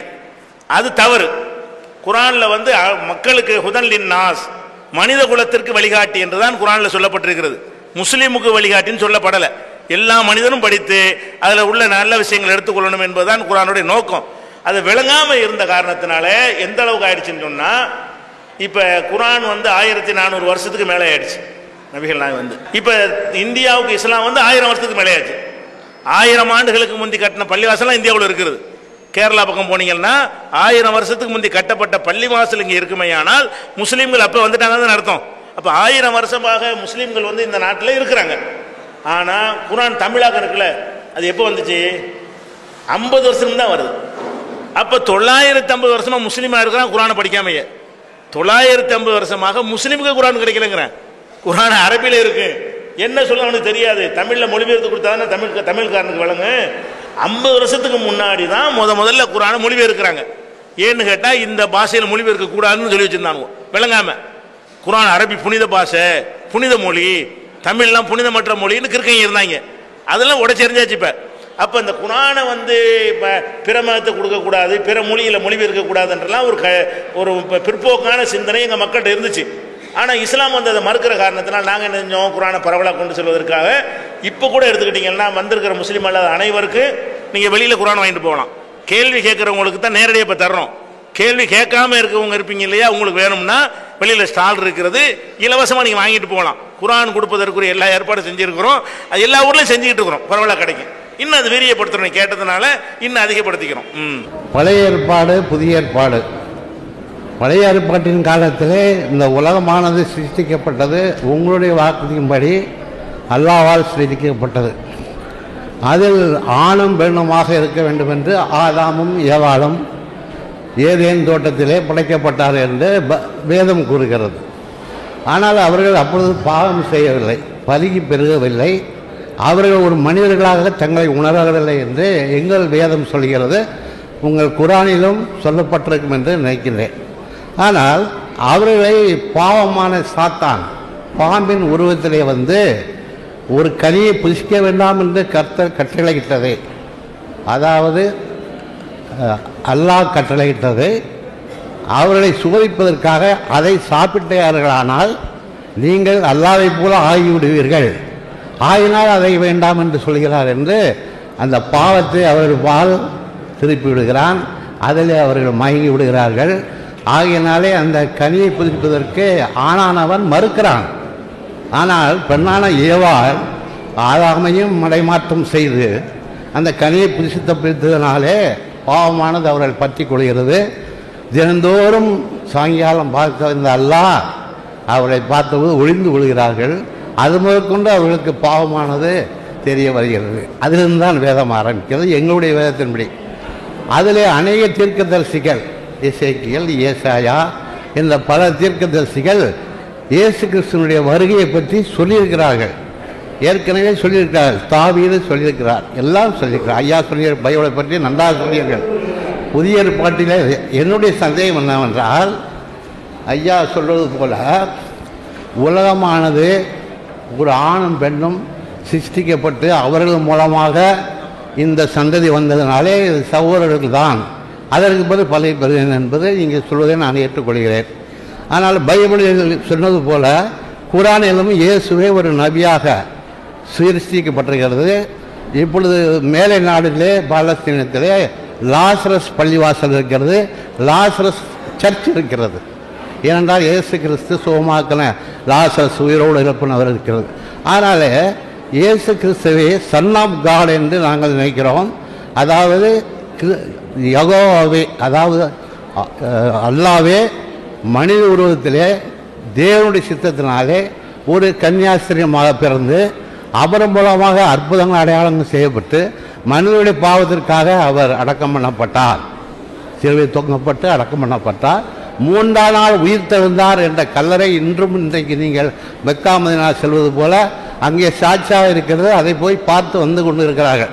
ஆகையினால் நாங்கள் தேவனை கிறிஸ்துவின் வடிவத்திலே ஒரு இரட்சகராக ஏற்றுக்கொள்கிறோம். அதை நாங்கள் எப்படி ஏற்றுக்கொள்கிறீர்கள்? தான் என்னுடைய சரி, அவங்க என்ன கேட்குறாங்கன்னா, இந்த ஆதாமுடைய சம்பவத்தை சொல்கிறாங்க. பாவம் செஞ்சார் இல்லையா, பாவம் செய்யும் பொழுது அந்த சாத்தான் தூண்டி விட்டவுடனே கடவுள் படைக்கிறார்ல, இந்த மரத்தை மட்டும் நெருங்காதேன்னு சொல்கிறாரு. அதை போய் சாப்பிட்றாங்க. பைபிள் என்ன சொல்லப்படுதுன்னா, ஆம்பளை சாப்பிடல பொம்பளை தான் தூண்டி விட்டு கெடுத்ததாக சொல்லப்படுதுங்கிறாங்க. குர்ஆனில் எப்படி இருக்குன்னா, 2 பேரும் தப்பு செஞ்சாங்கன்னு இருக்குது. ஆம்பளை மேலும் பொம்பளை மேலும் பழிய போடலை. குர்ஆனில் அது எப்படி இருக்குன்னு கேட்டால், இருவரும் பாவம் செய்தார்கள், இருவரும் மீறினார்கள், இருவரும் தண்டிக்கப்பட்டார்கள், இருவரும் மன்னிக்கப்பட்டார்கள் இருக்குது. அதற்கு பாயிண்ட் என்ன வர்றாங்கன்னு கேட்டால், இயேசு வந்து அந்த கடவுள் வடிவம், அதான் டாபிக். இப்போ இயேசு இங்கே வந்தார்னு சொன்னால் அவர் கடவுளுடைய வடிவமாக, மனித வடிவமாக அவர் வந்தார் என்ற ஒரு வாதம் வந்து தாவீது காலத்திலிருந்து முன்னறிவிப்பாக சொல்லப்பட்டிருக்கிறது என்றெல்லாம் சொல்கிறாங்க. இப்படி இல்லை. பைபிளில் வந்து நம்ம குர்ஆனில் பார்த்த மாதிரி பைபிளில் பழைய ஏற்பாடில் புதிய ஏற்பாடு வரைக்கும் A to Z நானே படிச்சிருக்கேன். அது எந்த வசனத்தை இருந்தால் நான் எடுத்து வந்துடுவேன். அதில் இல்லை, நீங்கள் சொல்கிற மாதிரி என்ன இல்லை, பைபிளில் கிடையாது. இன்னும் சொல்ல போனால் இயேசு இறை மகனாண்டு ஒரு நூல் எழுதியிருக்கிறோம். அவர் இறை மகன் இல்லைங்கிறதுக்குரிய ஆதாரங்கள்லாம் பைபிளில் இருந்த, கடவுள் மகன் இல்லை, அவர் சொல்லவே இல்லை, அவர் மறுத்திருக்கிறாரு, இவங்கள தான் சொன்னாங்க என்பதற்கு பைபிள் டெக்ஸ்ட்டை தர சொல்கிற புக்கு இயேசு இறை மகனா, அந்த ஐயா அவங்களும் கொடுத்துருங்க. இயேசு இறை மகனாங்கிறது அது மாதிரி வந்து பைபிளில் நபிகள் நாயகத்தின் முன்னறிவிப்புகள். நீங்கள் நபிகள் நாயகத்துக்கு சொன்ன முன்னறிவிப்பு தான் இயேசுக்குங்கிறீங்க. அப்படி இல்லை, அது யாருக்கு பொருந்துங்கிறதையும் போட்டு அதை நூல் எழுதியிருக்கிறோம். அதை நீங்கள் பார்த்தா விளங்கிக்கிறேன். நம்ம என்ன கேட்குறோம்னா, கடவுள் ஏன் மனுஷனாக வரணும்? கடவுள் வந்து மனுஷனை எப்படி வர முடியும்? அது ஒரு தனி படைப்பு. அவர் லோடெல்லாம் மனுஷனுக்கு தாங்க முடியாது. கடவுளுங்கிற அந்த வெயிட்டை வந்து மனுஷன் தாங்குற அளவுக்கெல்லாம் மனிதனுக்கு சக்தி கிடையாது. சரி, மனிதனாக கடவுள் வந்து மனிதனாக வந்துட்டார்னு சொன்னால் மனித தன்மை வரக்கூடாது இல்லையா? கடவுள் மனிதனாக வந்துட்டோன்னு ஏசுட்ட கடவுள் தன்மை வந்துடணும். அவர் என்ன செய்கிறாரு? சாப்பிட்றாரு, குடிக்கிறாரு, மரத்தை சபிக்கிறாரு, ஓடி ஒளிகிறாரு. சரி, அதெல்லாம் போட பலியிட்டார்ல, பலியிட்ட பிறகு மேலே போயிட்டு மேலே இறங்கி வர்றாரு. பைபிளில் உள்ள பிரகாரம் இறங்கி சீடர்களை போய் பார்க்குறாரு. சீடர்கள்லாம் பயப்படுறாங்க. பயப்பட என்ன செய்கிறாரு? என்னை தொட்டு பாருங்கள், நான் ஆவி கிடையாது, ஆவிக்கு சதையெல்லாம் இருக்காது, எலும்பெல்லாம் இருக்காதுன்னு சொல்கிறாரு. அப்போ சதை எலும்போடு தானே இருந்திருக்காரு அவரு. கடவுளுக்கு எது சதை எலும்பெல்லாம்? அப்போ கடைசி வரைக்கும் அப்படி தான் இருந்திருக்காரு. கடவுளாகவே இருக்கலை. நம்மளா தான் சொல்கிறோம். நீங்கள் பைபிளில் உள்ளபடி முடிவெடுக்கணும். பின்னாடி உள்ளவங்க சொல்கிறத விட்டுட்டு பைபிளில் இயேசுவை வந்து கடவுளுடைய தூதர், நல்ல மனிதர் என்று தான் அதில் விளங்க முடியுமே தவிர கடவுளுக்கு பிள்ளை என்று விளங்கவே முடியாது என்பதற்கு அந்த புஸ்தகங்கள் உங்களுக்கு விட சொல்லணும். ஐயாவுக்கு கொடுத்துருங்க 2 பேரும். ஒரு கன்னியாஸ்திரி பிள்ளை பெருவாள் இருக்குல்ல, அதற்கு இம்மானுவேல் என்று பெயரிடப்படும் இருக்குது. இயேசு வந்து எப்போவாது இம்மானுவேல் சொல்லப்பட்டிருக்காரா? பைபிளில் இம்மானுவேல்னு ஒருத்தருக்கு பேர் வரும்னு சொல்லப்பட்டிருக்கே தவிர இயேசுவை பற்றி பைபிளில் எந்த இடத்திலாவது இம்மானுவேல் என்று மக்கள் கூப்பிட்டதாக, இம்மானுவேல் என்ற ஒரு பெயர் வைத்ததாக இருக்கா? இம்மானுவேல்ங்கிற வேற ஒரு ஆள். இம்மானுவேலை பற்றி சொன்னதை இயேசுக்குன்னு இவங்க சொல்றாங்க. சொன்னா இம்மானுவேல்ங்கிற பேர்ல இயேசு அழைக்கப்பட்டு இருக்கணும். இயேசு அந்த மக்கள் தாய் தந்தை அவங்க தாய் பேர் வச்சிருக்கணும், அல்ல ஜக்கரியா அவர் பேர் வச்சிருக்கணும், யோவான் அப்படி கூப்பிட்டு இருக்கணும். அந்த காலத்தில் மக்களாவது சொல்லியிருக்கணும். ஒண்ணுமே இல்லை. அவர் இம்மானுவேல்ங்கிற ஆளை பற்றியே இவருக்கு சம்பந்தமே கிடையாது. இம்மானுவேல் அழைக்கப்பட்டது நீ ஆதாரத்தை கேளுங்க. யார்ட்டையாவது எந்த ஃபாதர்ட்டே கேளுங்க. இம்மானுவேல் இயேசு அழைக்கப்பட்டார் என்பதற்கு பைபிள்ல இருந்து, அவங்களே சொல்லக்கூடாது, பைபிளில் புதிய ஏற்பாட்டிலேருந்து என்ன செய்யணும், ஆதாரம் கார்டுக்கு காட்ட முடியாது. அந்த புக்கை கொஞ்சம் படிக்க வரும் தெரியும். My name is Pavithra, I am coming from Thanjur. இப்போது முஸ்லீம்ஸ் நடத்துகிற எல்லா ஃபங்க்ஷனுக்கும் நான் முஸ்லீம்ஸ் வரோம். பட் நான் முஸ்லீம்ஸ் வந்து ஏன் எங்களோட ஃபங்க்ஷன்ஸ்க்குலாம் வரமாட்டாங்க? பர்டிகுலர்லி தௌஹீத் ஜமாத்தில் உள்ளவங்க ஏன் வரமாட்டாங்க? என்னங்கிறாங்கன்னா, நாங்கள் வந்து முஸ்லீம்களுடைய எல்லா ஃபங்க்ஷன்லையும் வந்து நாங்கள் பங்கெடுத்துக்கொள்கிறோம், முஸ்லீம்கள் வந்து எங்களுடைய இதுகள்லையும் அதிகமாக பங்கெடுக்கிறது இல்லை என்று கேட்குறாங்க. இதில் வந்து ஒரு அடிப்படையான ஒரு விஷயம் இஸ்லாத்தில் இருக்கிறது. என்னன்னு கேட்டால், திருமணமாக இருந்தாலும் விழாக்களாக இருந்தாலும் கொண்டாட்டங்களாக இருந்தாலும் அதில் வந்து வீண் விரயங்கள், ஆடம்பரங்கள், அனாச்சாரங்கள், கேளிக்கைகள் இதெல்லாம் இருக்கக்கூடாது. நான் எதுக்காக இதை செய்கிறோம்னு கேட்டால், இந்த திருமணம் போன்ற காரியங்களை ஆடம்பரமாக செய்யும் பொழுது ஏழைபாளைகள் பாதிக்கப்படுறாங்க. நம்மளும் இது மாதிரி செய்யணும்னு சொல்லி கடன் வாங்குறாங்க, சொத்தை விற்கிறாங்க. நமக்கு இப்படி செய்ய முடியலையேன்னு சொல்லிட்டு பட்ஜெட்டு அதிகமாக வருது, கல்யாணம் தள்ளி போடுறாங்க. அப்போ வந்து ஒரு மன ரீதியாக அவங்களுக்கு பாதிப்புகளை ஏற்படுத்துகிறாங்க. அப்போ திருமணங்கிறது ரொம்ப சிக்கனமாக, ரூசோண்டு பிரெஞ்சு புரட்சிக்கு வித்துட்டார் ரூசோ, பெரிய அறிஞர். அவர் சொன்னார், எந்த சமுதாயத்தில் திருமணம் சிரமமாகி விடுகிறதோ அந்த சமுதாயத்தில் விபச்சாரம் லேசாகிவிடும்டாரு. திருமணம் கஷ்டமான விபச்சாரம் தான் நடக்கும். ஆம்பளையாக இருந்தாலும் பொம்பளையாக இருந்தாலும் சரி, திருமணம் லேசாக இருக்க வேண்டும். திருமணம் லேசாக இல்லாமல் அது பெரிய பாரமாக ஒரு சுமையை குழந்தை பொம்பளை பிள்ளை பிறந்தவன பட்ஜெட் போடுறான். கல்யாணத்துக்காக வேண்டி பொம்பளை பிறந்தவனை சேர்த்தா தான் கல்யாணம் பண்ண முடியும். பிறந்த அன்னைக்கு பொம்பளை பிள்ளை பிறந்த அன்னைக்கு அப்பங்காரன் வந்து அன்னையிலேருந்து சேமிக்க ஆரம்பிக்கிறாங்கிற அளவுக்கு ஆக்கியிருக்கிறோமே, இதில் போய் கலந்துக்கலாமா? அது முஸ்லீம் செஞ்சா என்ன, இந்து செஞ்சா என்ன? நாங்கள் எதை பார்க்குறோம்? இது செய்யாதீங்க. எதுக்கு கல்யாணங்கிற பேர் இவ்வளோ அநியாயம் பண்ணுறீங்க? ஆடம்பரமாக விருந்து போடுறீங்க, பெருமைக்கு தான் போடுறீங்க. அதில் எந்த ஒரு நன்மையும் கிடையாது. தின்னுட்டு பாராட்டவா செய்கிறான், தின்னுட்டு உப்பு இல்லைங்கிறான், புளி இல்லைங்க, ஒரு சாப்பாட்டே ரொம்ப நெய்யுங்கிறான் ஒருத்தன், நெய்யை கம்மியாக ஊற்றிட்டாங்கிறான் ஒருத்தன் வெந்திருச்சிங்கிறான், ஒருத்தன் வேவலைங்கிறான். தின்னுவிட்டு புளிச்சேப்பக்காரனே கூப்பிட்டு இதுக்காக நீ அவனை கூப்பிடணுமா? குடும்பத்தாரை வச்சு நான் என் மகனு கல்யாணம் பண்ணேன், 25 பேர் தான், எனக்கு கூப்பிடாத லட்சக்கணக்கான மக்களை கூப்பிட முடியும். வராதிங்கன்னு சொன்னேன், யாரும் வரக்கூடாது கல்யாணத்துக்கு, என் சக நிர்வாகிகளோடு வரக்கூடாது, பிரார்த்தனை பண்ணுங்க அல்லாஹ்விடத்தில். அப்படி சொல்லி நாங்கள் 25 பேரை வச்சு பள்ளியாசல் வச்சு சிம்பிளாக கல்யாணம் பண்ணோம். இப்படி செய்யும் பொழுது மக்களுக்கு என்ன செய்யும்? ஓ, இப்படி நம்மளும் செய்யலாம், நம்ம கஷ்டம் இல்லாமல் செய்யலாம், சிரமம் இல்லாமல் இப்போ குமர கரையேற்றலாம்னு நினைக்கிறாங்க. அப்போ ஏழை குமர்கள் சமுதாயத்தை தேங்கி கிடக்கும் பொழுது, எல்லா சமுதாயத்திலையும் வரதட்சணையின் காரணமாக பெண்களுக்கு வாழ்க்கை அமையாமல் இருக்கும் பொழுது, பொட்டு தங்கம் இல்லாமல் எத்தனை குடும்பங்களில் பெண்கள் இருந்துகிட்டு இருக்கிறாங்க. அப்போ அந்த மாதிரி இருக்கிற ஒரு சமூகத்தில் எதுக்கு ஆடம்பரம் பண்ணுறாங்க, விரயம் பண்ணுறாங்க? அதை சில பிடிப்பான முஸ்லீம்கள் புறக்கணிப்பாங்க. நீங்கள் என்ன நினச்சிக்கிறீங்க? உங்கள் கல்யாணத்துக்கு மட்டும் வரலன்னு நினச்சிக்கிறீங்க. நாங்கள் எந்த கல்யாணத்துக்கும் போக மாட்டோம், முஸ்லீம் செஞ்சாலும் போக மாட்டோம். அது நீங்கள் என்ன மத அடிப்படை நாங்கள் செய்கிறத? மத அடிப்படை இல்லாமல் முஸ்லீம்களாக இருந்தாலும் சரி, இந்த மாதிரி காசு விரயம் பண்ணுறது, ஆடம்பரம் பண்ணுறது, சீரியல் விளக்கு என்ன நன்மை, பட்டாசு வெடிச்சா என்ன நன்மை, அப்படி நாங்கள் பார்ப்போம். ஊரை வளைச்சி பந்தல் போட்டால் என்ன நன்மை? அந்த மாதிரி நன்மையற்ற ஒரு காரியங்களில் காசை செலவு பண்ணினால் அதில் நீங்கள் போகாதீங்க. நபிகள் நாயகம் சொன்னாங்க, சிக்கனமாக குறைந்த செலவில் நடத்தப்படுகிற திருமணம் தான் அல்லாஹ்வுடைய அருள் பெற்ற திருமணம். திருமணத்துக்கு ரொம்ப கம்மி பட்ஜெட், 1000 ரூபாயில் கல்யாணம் பண்ணேன்னு சொல்லணும் இந்த காலத்தில், அவ்வளோதான் கம்மிங்கிறது. அந்த மாதிரியான நிலைமை வரணுங்கிறதுக்காக நாங்கள் சிலதை புறக்கணிக்கிறோம். மத அடிப்படையில் இல்லை, முஸ்லீம் செஞ்சாலும் புறக்கணிக்கிறோம். கடவுள்கள் 100 கடவுள் இருக்காங்க, கலாச்சாரம் 300 இருக்குது. இதில் பிரிவுகள் ஜாதிகள் அடிப்படையில் சில உரிமைகளை எங்களுக்கு மறுக்க தான் செய்கிறாங்க.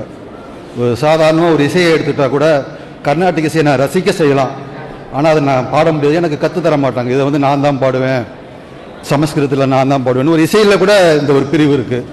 ஆக என்னுடைய சமுதாயத்தில் எனக்கு சில உரிமைகள் தான் மறுக்கப்படுது. ஆனால் இஸ்லாமில் எல்லாருமே ஒன்று தான், சமத்துவத்தை முக்கியத்துவம் கொடுத்தது இஸ்லாம் தான். இறைவன் ஒருவனேங்கிறீங்க, எந்த நிலையிலும் எல்லா புகழும் இறைவனுக்குன்னு எல்லாம் சமத்துவமாக பண்ணுறீங்க.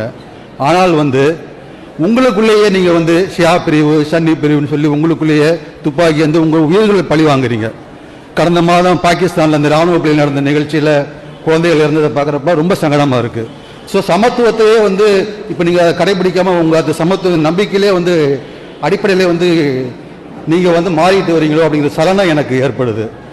இன்னும் ஒரு 35 வருடங்களில் 2050 உலக ஜனத்தொகையில் பாதி பேர் முஸ்லீம் அப்படிங்கிற ஒரு நிலைக்கு வரப்போறீங்க. அப்படி இருக்கப்ப நீங்கள் சமத்துவத்தை ஏன் நீங்கள் இன்னும் கடைபிடிக்க மாட்டேங்கிறீங்க? 4 கிரிக்கெட் செஞ்சாலும் அவனை நீங்கள் தடுக்கணும்.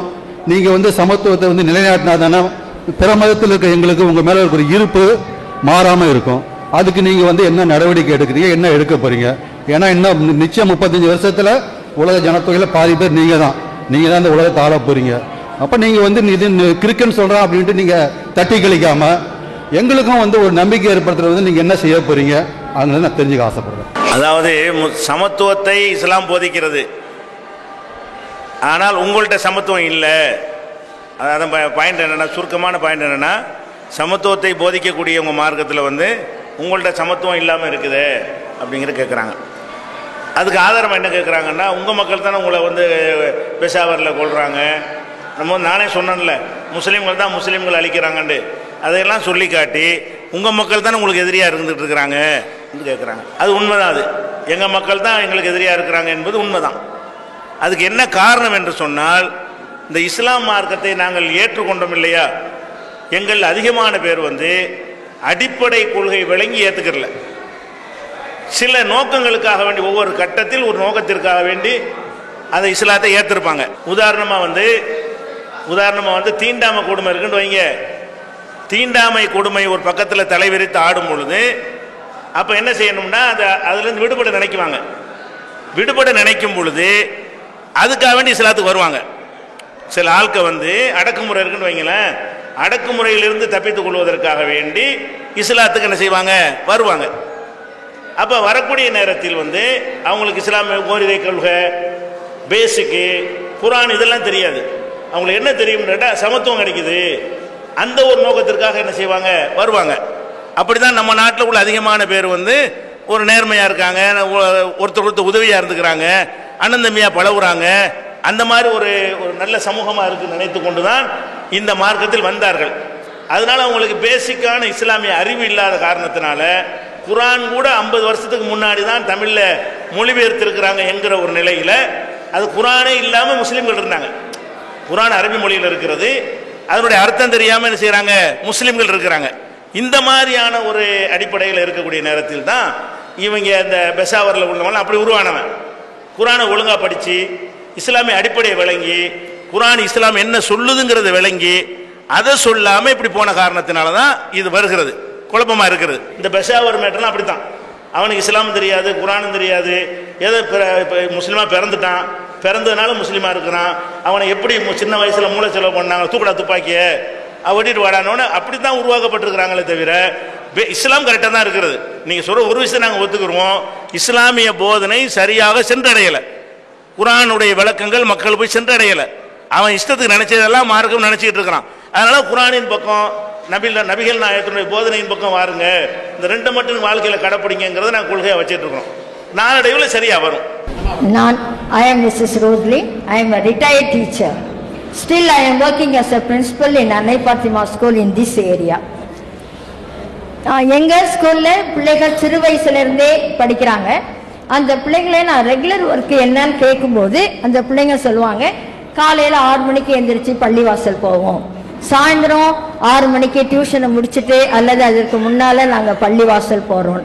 பள்ளிவாசலில் என்ன செய்வீங்க அப்படின்னு கேட்டால் நாங்கள் ஓதுவோம் அப்படின்னு சொல்கிறாங்க.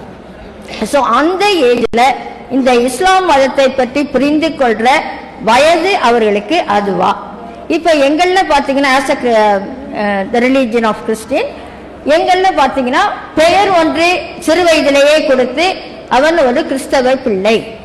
அடுத்தது at the age of 14 or 8 முழுமையாக கிறிஸ்தவ மதத்தை பற்றி புரிந்து கொள்ளக்கூடிய தன்மை வயது வந்த பிறகுதான் அவர்களை நாங்கள் முழுமையான ஒரு கிறிஸ்தவனாக எங்களில் ஏற்றுக்கிறாங்க. அதுக்கு பிறகுதான் அவங்களுக்கு ஓலக்கூறி கல்யாணம்.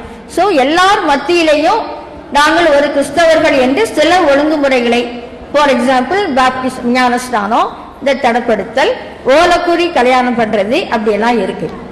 அந்த முறைகள் உங்க இஸ்லாம் மதத்தில் உண்டா? சரி, அதாவது எங்கள் சமுதாயத்தில் சின்ன குழந்தைகளாக இருக்கும்போது என்ன செய்வாங்கன்னா மதரசான்னு வச்சுருப்பாங்க.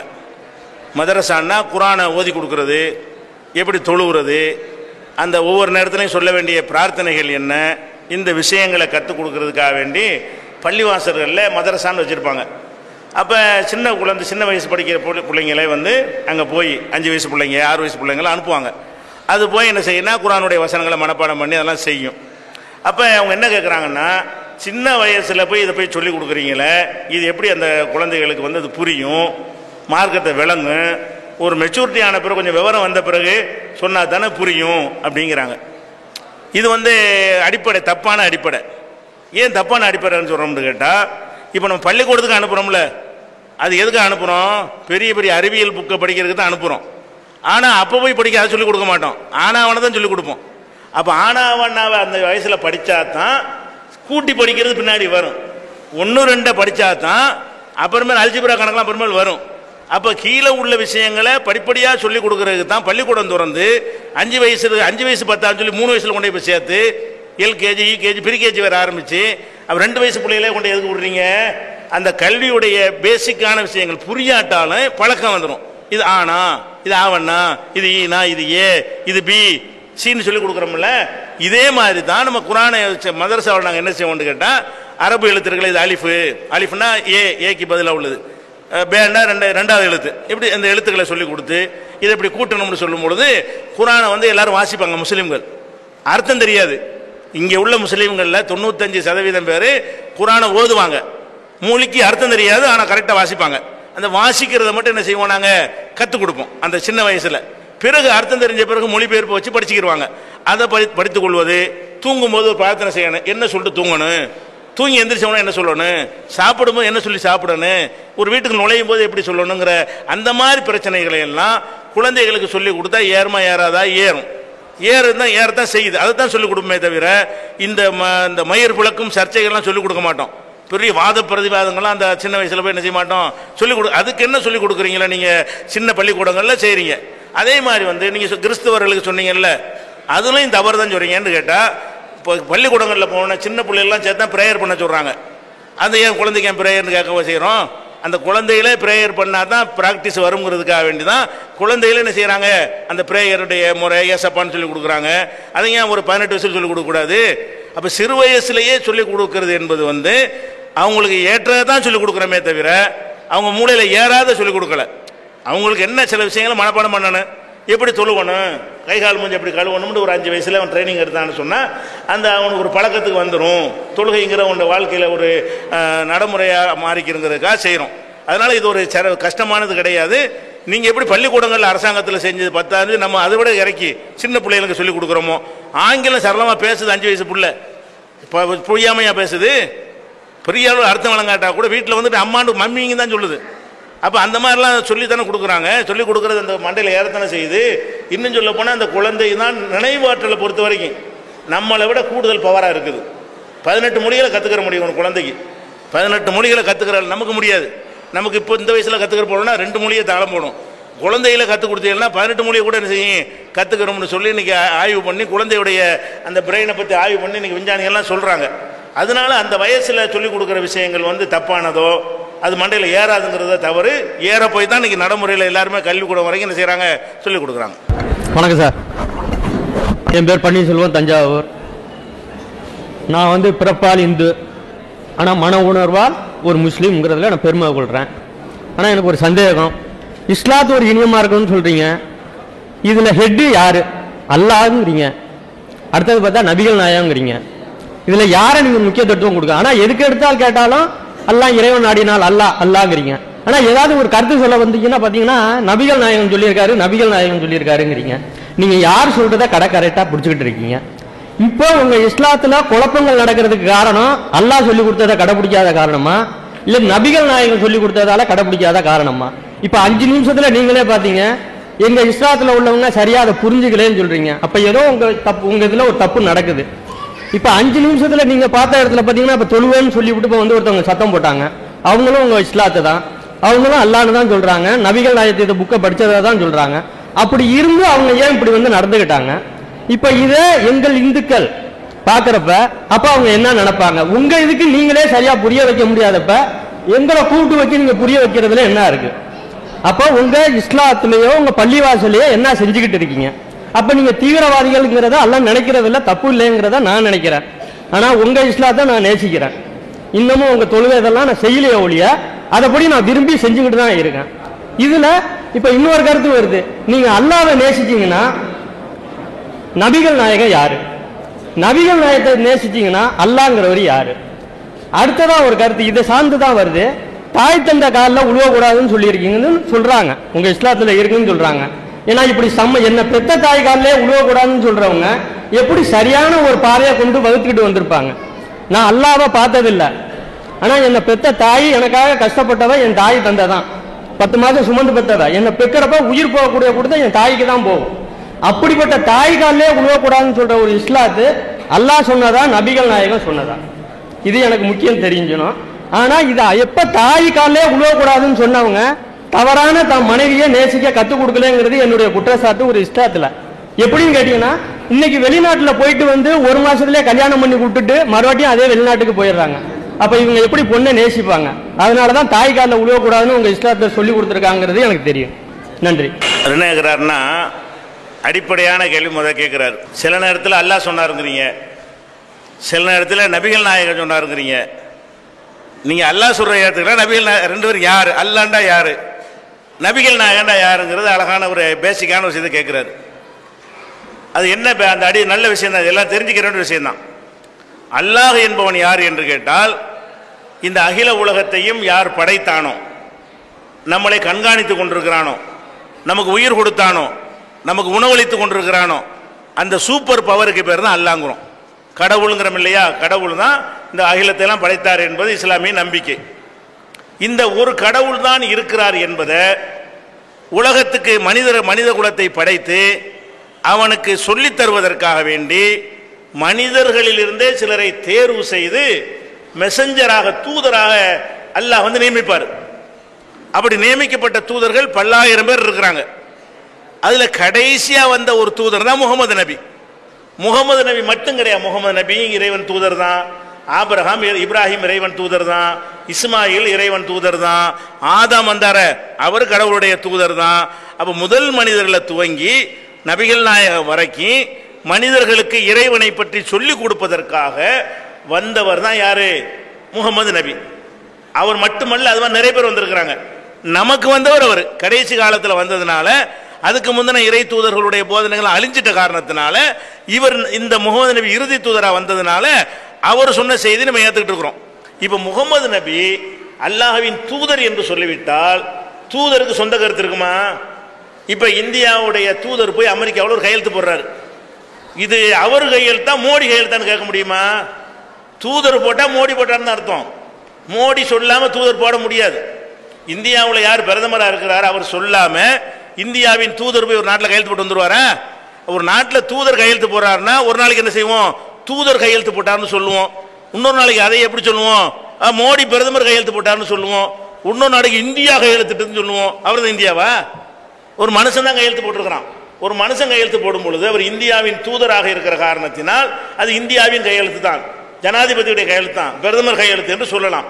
அப்ப அந்த மாதிரி அடிப்படையில் முகம்மது வந்து இறைவன் அல்ல, தூதர். தூதருக்கு அர்த்தம் என்ன? அங்கிருந்து வர்ற செய்தியை வாங்கி தர்றவர். அவர் தான் சொல்வார், சில செய்திகளை இறைவன் சொல்வதாக சொல்வார். அப்ப இறைவனுடைய செய்தியை சொன்னவர் தான் முகமதே தவிர அவர் வழிபாட்டுக்குரியவர் கிடையாது, அவர் கடவுள் கிடையாது, அவரை கும்பிடக்கூடாது. முகமது நபியே உங்களை விட்டா கதி இல்லைன்னு சொல்லக்கூடாது. அவர் சொல்ல கேட்போம். அவர் சொல்ல ஏன் கேட்கிறோம்? அவர் அல்லாஹ்வுடைய சொல்றாருங்கிறக்கா கேட்கிறோம். இறைவனின் தூதர் என்ற காரணத்தினால், அவர் பேசுவது சுயமாக பேசுவதில்லை என்ற காரணத்தினால், மார்க்கம் என்று இஸ்லாம் என்கிற பெயரில் என்னவெல்லாம் அவர் சொன்னாரோ அது எல்லாமே இறைவனிடமிருந்து வாங்கி சொன்னது என்கிற அடிப்படையில் தான் முகமது நபி. அப்போ முகமது நபியை பொறுத்த வரைக்கும் நம்ம ரெண்டையும் பேசுவோம். நபிகள் நாயகம் சொன்னாங்க, ஏன்னா நபிகள் நாயகத்தை ஃபாலோ பண்ண முடியும், அல்லாஹ்வை ஃபாலோ பண்ண முடியாது. அல்லாஹ்வை கட்டுப்படுத்த முடியும். ஏன்னா அல்லாஹ்ங்கிறவ சாப்பிட மாட்டான், அவனை ஃபாலோ பண்ண நம்ம சாப்பிட முடியாது. வழங்குதா? அல்லாஹ்ங்கிறவன் தூங்க மாட்டான், அவனை ஃபாலோ பண்ண முடியுமா? நம்ம தூங்காம இருக்க முடியுமா? அப்ப இறைவனை வந்து ஃபாலோ பண்ண முடியாது. இறைவனுடைய சொல்லை கேட்க முடியும், மனிதனை ஃபாலோ பண்ண முடியும். ஃபாலோ பண்ணுவதற்கு ஏற்றவாறு ஒரு மனிதரை தூதராக கடவுள் என்ன செய்யறாரு? அனுப்பி வச்சிருக்காரு. நாங்கள் நம்புறோம். முகமது நபி வந்து எப்படி தூங்கணும், எப்படி சாப்பிடணும், எப்படி நடக்கணும் என்று மனிதர் தான் சொல்லித்தர முடியும். அந்த போதனையை அவர் பெற்றது அல்லாஹ்விடத்தில் என்ற அடிப்படையில் தான் நபிகள் நாயகத்தை சொல்றமே தவிர, நபிகள் நாயகத்துக்கு அல்லாஹ்வுடைய சக்தியில், ஆற்றல், அதிகாரத்தில் கடுகளவு கூட கிடையாது. இது புரிந்து கொள்வதாக இருந்தால், இஸ்லாத்தில் அந்த அந்தஸ்தை நீங்கள் புரிந்து கொள்வதாக இருந்தால், நபிகள் நாயகம் அந்த ஒரு போர்க்களத்தில் வெட்டப்படுறாங்க, தாடை வெட்டப்பட்டு மூர்ச்சையாகி பயங்கரமான ஒரு வேதனையில் இருக்கும் பொழுது இறை தூதராக என்னை தாக்கியவர்கள் எப்படி வெற்றி பெறுவார்கள் அப்படின்னு சொல்லிட்டாங்க. உடனே குர்ஆன்ல கட்டளை வருது, முகமதே உமக்கு அதிகாரத்தில் பங்கு இல்லை, நான் நாடினால் யாருக்கு வெற்றியை கொடுப்பேன், நீ என்னுடைய செய்தியை சொல்வதற்கு தான் அனுப்பப்பட்டிருக்கிறாய் என்று வருது. அதையும் முகமது நபி மக்கள்கிட்ட வைக்கிறாங்க. அப்போ முகமது நபியை பொறுத்த வரைக்கும் அவர் மார்க்கம் என்று எதை சொன்னாரோ அவருடைய கருத்து கிடையாது. இன்னும் சொல்ல போனால் குர்ஆன் எடுத்து பார்த்தீங்கன்னா முகமது நபியை கண்டிக்கிற வசனங்களே நிறைய இருக்கும். எப்படி இருக்கு? ஒரு இன்னொரு சம்பவத்தை பாருங்களேன். முகமது நபியுடைய அந்த மக்காவுடைய வாழ்க்கையில், மக்காவில் இருந்தாங்கல்ல அந்த ஆரம்ப காலத்தில், அந்த எதிரிகள்லாம் என்ன செஞ்சாங்க, என்ன நபிகள் நாயகத்தோட பேரம் பேசுகிறாங்க. என்ன பேரம் பேசுகிறாங்கன்னா, நீ ஒரு கடவுளுங்கிற, கல் மண்ணெல்லாம் வணங்கக்கூடாதுங்கிற, நாம செஞ்ச கடவுளை நாமே வணங்கணும்னு கேட்குற, இதெல்லாம் கரெக்டாக இருக்குது, நாங்கள் ஏற்றுக்கிறோம், ஆனால் எங்களையும் அவங்களையும் ஒன்றாக்காத. யார? நாங்கள் மேல் சாதி கீழ் சாதிக்காரங்களையும் ஒன்றா ஒரு சபையில் உட்கார வச்சிடாம அவங்களுக்கு ஒரு சபை எங்களுக்கு ஒரு சபைன்னு வச்சிங்கன்னா நாங்கள் உங்கள் மார்க்கத்தை ஏற்றுக்கிறோம் அப்படிங்கிறாங்க. அந்த உயர்வு தாழ்வு விட்டு கொடுக்க வேண்டாம், கொள்கையை ஏற்றுக்குருவாங்களாம், ஆனால் உயர்வு தாழ்வு நிலைக்கணுன்றாங்க. அப்போ நபிகள் நாங்கள் அந்த பேச்சு நடந்துக்கிட்டு இருக்கும்போது பேசிக்கிட்டு இருக்கிறாங்க, அந்த பேரம் பேச வர்றாங்க. அந்த நேரம் பார்த்து ஒரு கீழ் சாதி என்று இவர்கள் நினைக்கக்கூடிய ஒரு முஸ்லீம் ஒருத்தர், இஸ்லாத்தை ஏற்றுக்கொண்ட ஒருத்தர் வர்றார். அவர் அற்பமானவராக கருதப்பட்டவர். நபிகள் நாயகமே அஸ்ஸலாமு அலைக்கும்ங்கிறார். இவங்க நபிகள் நாயகத்துக்கு கோபம் வந்துடுது. என்ன கோபம்? இதை தான் பேசிகிட்டு இருக்கிறாங்க, பஞ்சாயத்து இந்த மாதிரி தான் நடக்குது, நாங்கள் இருக்கிற சபைக்கு இந்த மாதிரி ஆனால் வரக்கூடாதுன்னு தான் பஞ்சாயத்து நடக்குது, இந்த நேரம் பார்த்து இருந்தாலும் போட்டுட்டு அஸ்ஸலாமு அலைக்குங்கிறாருன்னொடனே அவங்களுக்கு கோபம் வந்து முகத்தை கடுகடுப்பாக்கிட்டாங்க. அவர் குருடர், வந்தவர் இருக்கார், அவர் கண்ணு தெரியாதவர். அப்போ கண்ணு தெரியாதவர் காது நல்லா வழங்கும், கரெக்டாக கண்டுபிடிச்சிருவாங்க. அதை மாற்றுத்திறனாளி பேர் வச்சிருக்கிறாங்க. ஒரு திறன் இல்லாட்டி இன்னொரு திறன் மாற்றுத்திறன் இருக்கு அந்த மாதிரி. அப்போ இது வந்த உடனே குர்ஆனில் வசனம் வருது, முகமதே நீ செஞ்ச தப்பு, ஒரு ஏழை மனிதன் வந்ததற்காக பணக்காரனை திருப்திப்படுத்துறதுக்காக வேண்டி அவனை விரட்டியா என்று கடுமையான எச்சரிக்கை அது குர்ஆனில் இருக்கிறது. முகமது நபியை கண்டிக்கிற வசனங்களும் குர்ஆனில் இருக்கிறது. அப்போ அதெல்லாம் பார்க்கும் பொழுது அவர் ஒரு அல்லாஹ்வுடைய அடிமையாக இருந்தாரே தவிர அவரை முன்னிலைப்படுத்தவோ அவருக்கு அதிகாரம் சொல்றதோ பவர் அதெல்லாம் கிடையவே கிடையாது. அவர் ஃபாலோ பண்ணுவோம். எதுக்கு ஃபாலோ பண்ணுறோம்? அவர் அவர் கண்டிக்கிற விஷயத்தை கூட தூக்கி போட்டு உடைச்சார். அவர் கண்டிச்சு சொல்ற விஷயத்தை கூட இறைவன் என்னை கண்டித்து விட்டான். இது குருடருக்கு உள்ளது யாருக்குமே தெரியாது, மறைச்சிட்டு போயிருக்கலாம். குருடர்கிட்ட நான் நடந்த விஷயத்தை இறைவன் ஒத்துக்கொள்ளல, நீ எப்படி ஒரு உயர்வு தாழ்வை கற்பிக்கக்கூடிய ஒரு பேரம் பேச வரான், அவன்கிட்ட எப்படி முகம் கொடுத்து நீ பேசின, விரட்டி விட வேண்டாமா? உன்னை நம்பி வந்தவனை விரட்டி விட்டு இவனை புது ஆளுக்களை தேடிட்டு போறியா என்றெல்லாம் அந்த வசனம். அப்ப நபிகள் நாயகத்தை பொறுத்த வரைக்கும் அவர் ஒரு மனிதர், அவர் இறைவனின் தூதர். அவர் மட்டும் தூதர் அல்ல, அவருக்கு முந்தி வந்த ஏராளமான தூதர்கள் அவர் ஒருவர். ஏராளமான தூதர்களை கடவுளாக்கி விட்டார்கள். இவர் பேசிக் போட்டார். ஈசா நபி இயேசுநாதரை கடவுளாக்குனாங்க, இவர் கடவுளாக்க விடல. என் காலில் கூட விழக்கூடாது, என்கிட்ட பிரார்த்தனை கூடாது, என்கிட்ட எந்த சக்தியும் இல்லை, என்கிட்ட மன்னிப்பு கேட்கக்கூடாது, என்னிடத்தில் உணவு தேடக்கூடாது. உங்களை மாதிரியே நானும் மனிதன், நானும் நோய்வாய்ப்படுவேன், நானும் கஷ்டப்படுவேன். இறைவனுடைய கட்டளை கட்டுப்பட்டு நடக்கக்கூடிய ஒரு அடிமை, இறைவனுடைய செய்தியை சொல்ல வந்த தூதர் என்று சொன்னார். அப்ப வந்த தூதர்கள் எல்லாம் கடவுளாக்கப்பட்டு அவங்கெல்லாம் இறைத்தன்மை கொடுக்கப்பட்டு சிலைகளாக வடிக்கப்பட்ட நேரத்தில் இவர் தனக்கு உருவம் வரைய வேண்டாண்டாரு, சிலை வைக்கக்கூடாதுன்றாரு. அவர் தான் சிலையே கிடையாது. உலகத்தில் சிலை இல்லாத புகழ்பெற்ற யாருக்காவது சிலையோ உருவமோ இல்லாமல் இருக்கா? இவர் ஒரு ஆளுக்கு தான் இல்லை. அவருக்கு சிலையும் எப்படி தெரியாது, உருவமும் தெரியாது. ஏன் இல்லை? வரையக்கூடாதுன்ட்டார். என்னை வரையாத, எனக்கு சிலை வடிக்காத, உருவப்படம் வரையாதன்னு சொல்லிட்டு அப்படி இறைத்தன்மையை நிலைநாட்டிட்டு போன ஒருத்தர். அதை நாங்கள் நம்புகிறோம். இவ்வளவு நேர்மையாக நடந்தார் என்பதற்காக மதிக்கிறோம், அவனை வழிபடுறோம். இந்த முகமது நபி என்ன செய்கிறோம்? இவ்வளவு நேர்மையாக நடந்தார், அவர் சொல்ல நம்ம கேட்போம், கரெக்டாக தான் சொல்லுவார். அவர் சொல்லை கேட்பது என்பது அவர் சொல் என்பதற்காக இல்லை, அவர் அல்லாவிடமிருந்து வாங்கி சொல்கிறார் என்பதற்காக வேண்டி செய்கிறோம். இதுதான் பேசிக்குங்க. அப்போ நீங்கள் அதுக்கு அடுத்து என்ன கேட்குறாருன்னா, அப்படி இருக்கும் பொழுது உங்களுக்குள்ளே இதுக்கு இந்த மாதிரி குழப்பமெல்லாம் புரிஞ்சுக்கிறதுல தப்பு வருது அப்படின்னு கேட்குறாரு. புரிந்து கொள்ளுதல் உள்ள தப்பு வந்தால் அது மார்க்கத்துடைய கோளாறா? இப்போ நம்ம நாட்டில் ஒரு அரசியல் சட்டம் இருக்குது, கிரிமினல் சட்டம் இருக்குது, சிவில் சட்டம் இருக்குது. ஒரு ஆள் மேலே கேஸை போட்டு இவர் குற்றவாளின்னு ஒரு கோர்ட்டில் கொண்டு போய் சொல்கிறாங்க. அவர் சட்டத்தெல்லாம் படித்து கடிச்சு பார்த்துவிட்டு ஆமாம் குற்றவாளிங்கிறாரு.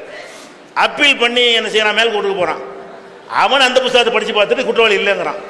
இது என்ன கோளாறு? சட்ட புஸ்தகம் கோளாறா? சட்ட புஸ்தகத்தில் 2 தீர்ப்பு தான். குற்றவாளின்னு ஒரு கோர்ட்டு சொல்லுது, அதே கிரிமினல் சட்டம் தான். குற்றவாளி இல்லைன்னு இன்னொரு கோர்ட்டு சொல்லுது, அதே சட்டம் தான், புஸ்தகம் அதுதான். அவன் பார்வைக்கு இப்படி இவன் பார்வைக்கு இப்படி தெரிஞ்சா புஸ்தகமா கோளாறு? ஏதோ ஒன்றை ஒருத்தன் கவனிக்க தவறுவான் மனுஷன். எந்த புஸ்தகத்துக்கும் வரும் இது. எந்த ஒரு புஸ்தகம் எவ்வளவு கரெக்டான கொள்கையா இருந்தாலும் மனிதன் கரெக்டா இருந்தா தான் புரிவானே தவிர அதுக்கு புஸ்தகமா கோளாறு. யாருடைய நல்ல புஸ்தகத்தை எடுத்து தப்பான கருத்து கொடுத்த கொண்டு போவான். அவனுக்கு மூளை இல்லாட்டுக்கு நம்ம என்ன பண்றது? அப்ப இது எல்லாத்துக்கும் ஏற்படும். எந்த ஒரு நாட்டிலையும் கீழ்கோட்டு மேல்கோட்டு எதுக்கு வச்சிருக்கிறான்?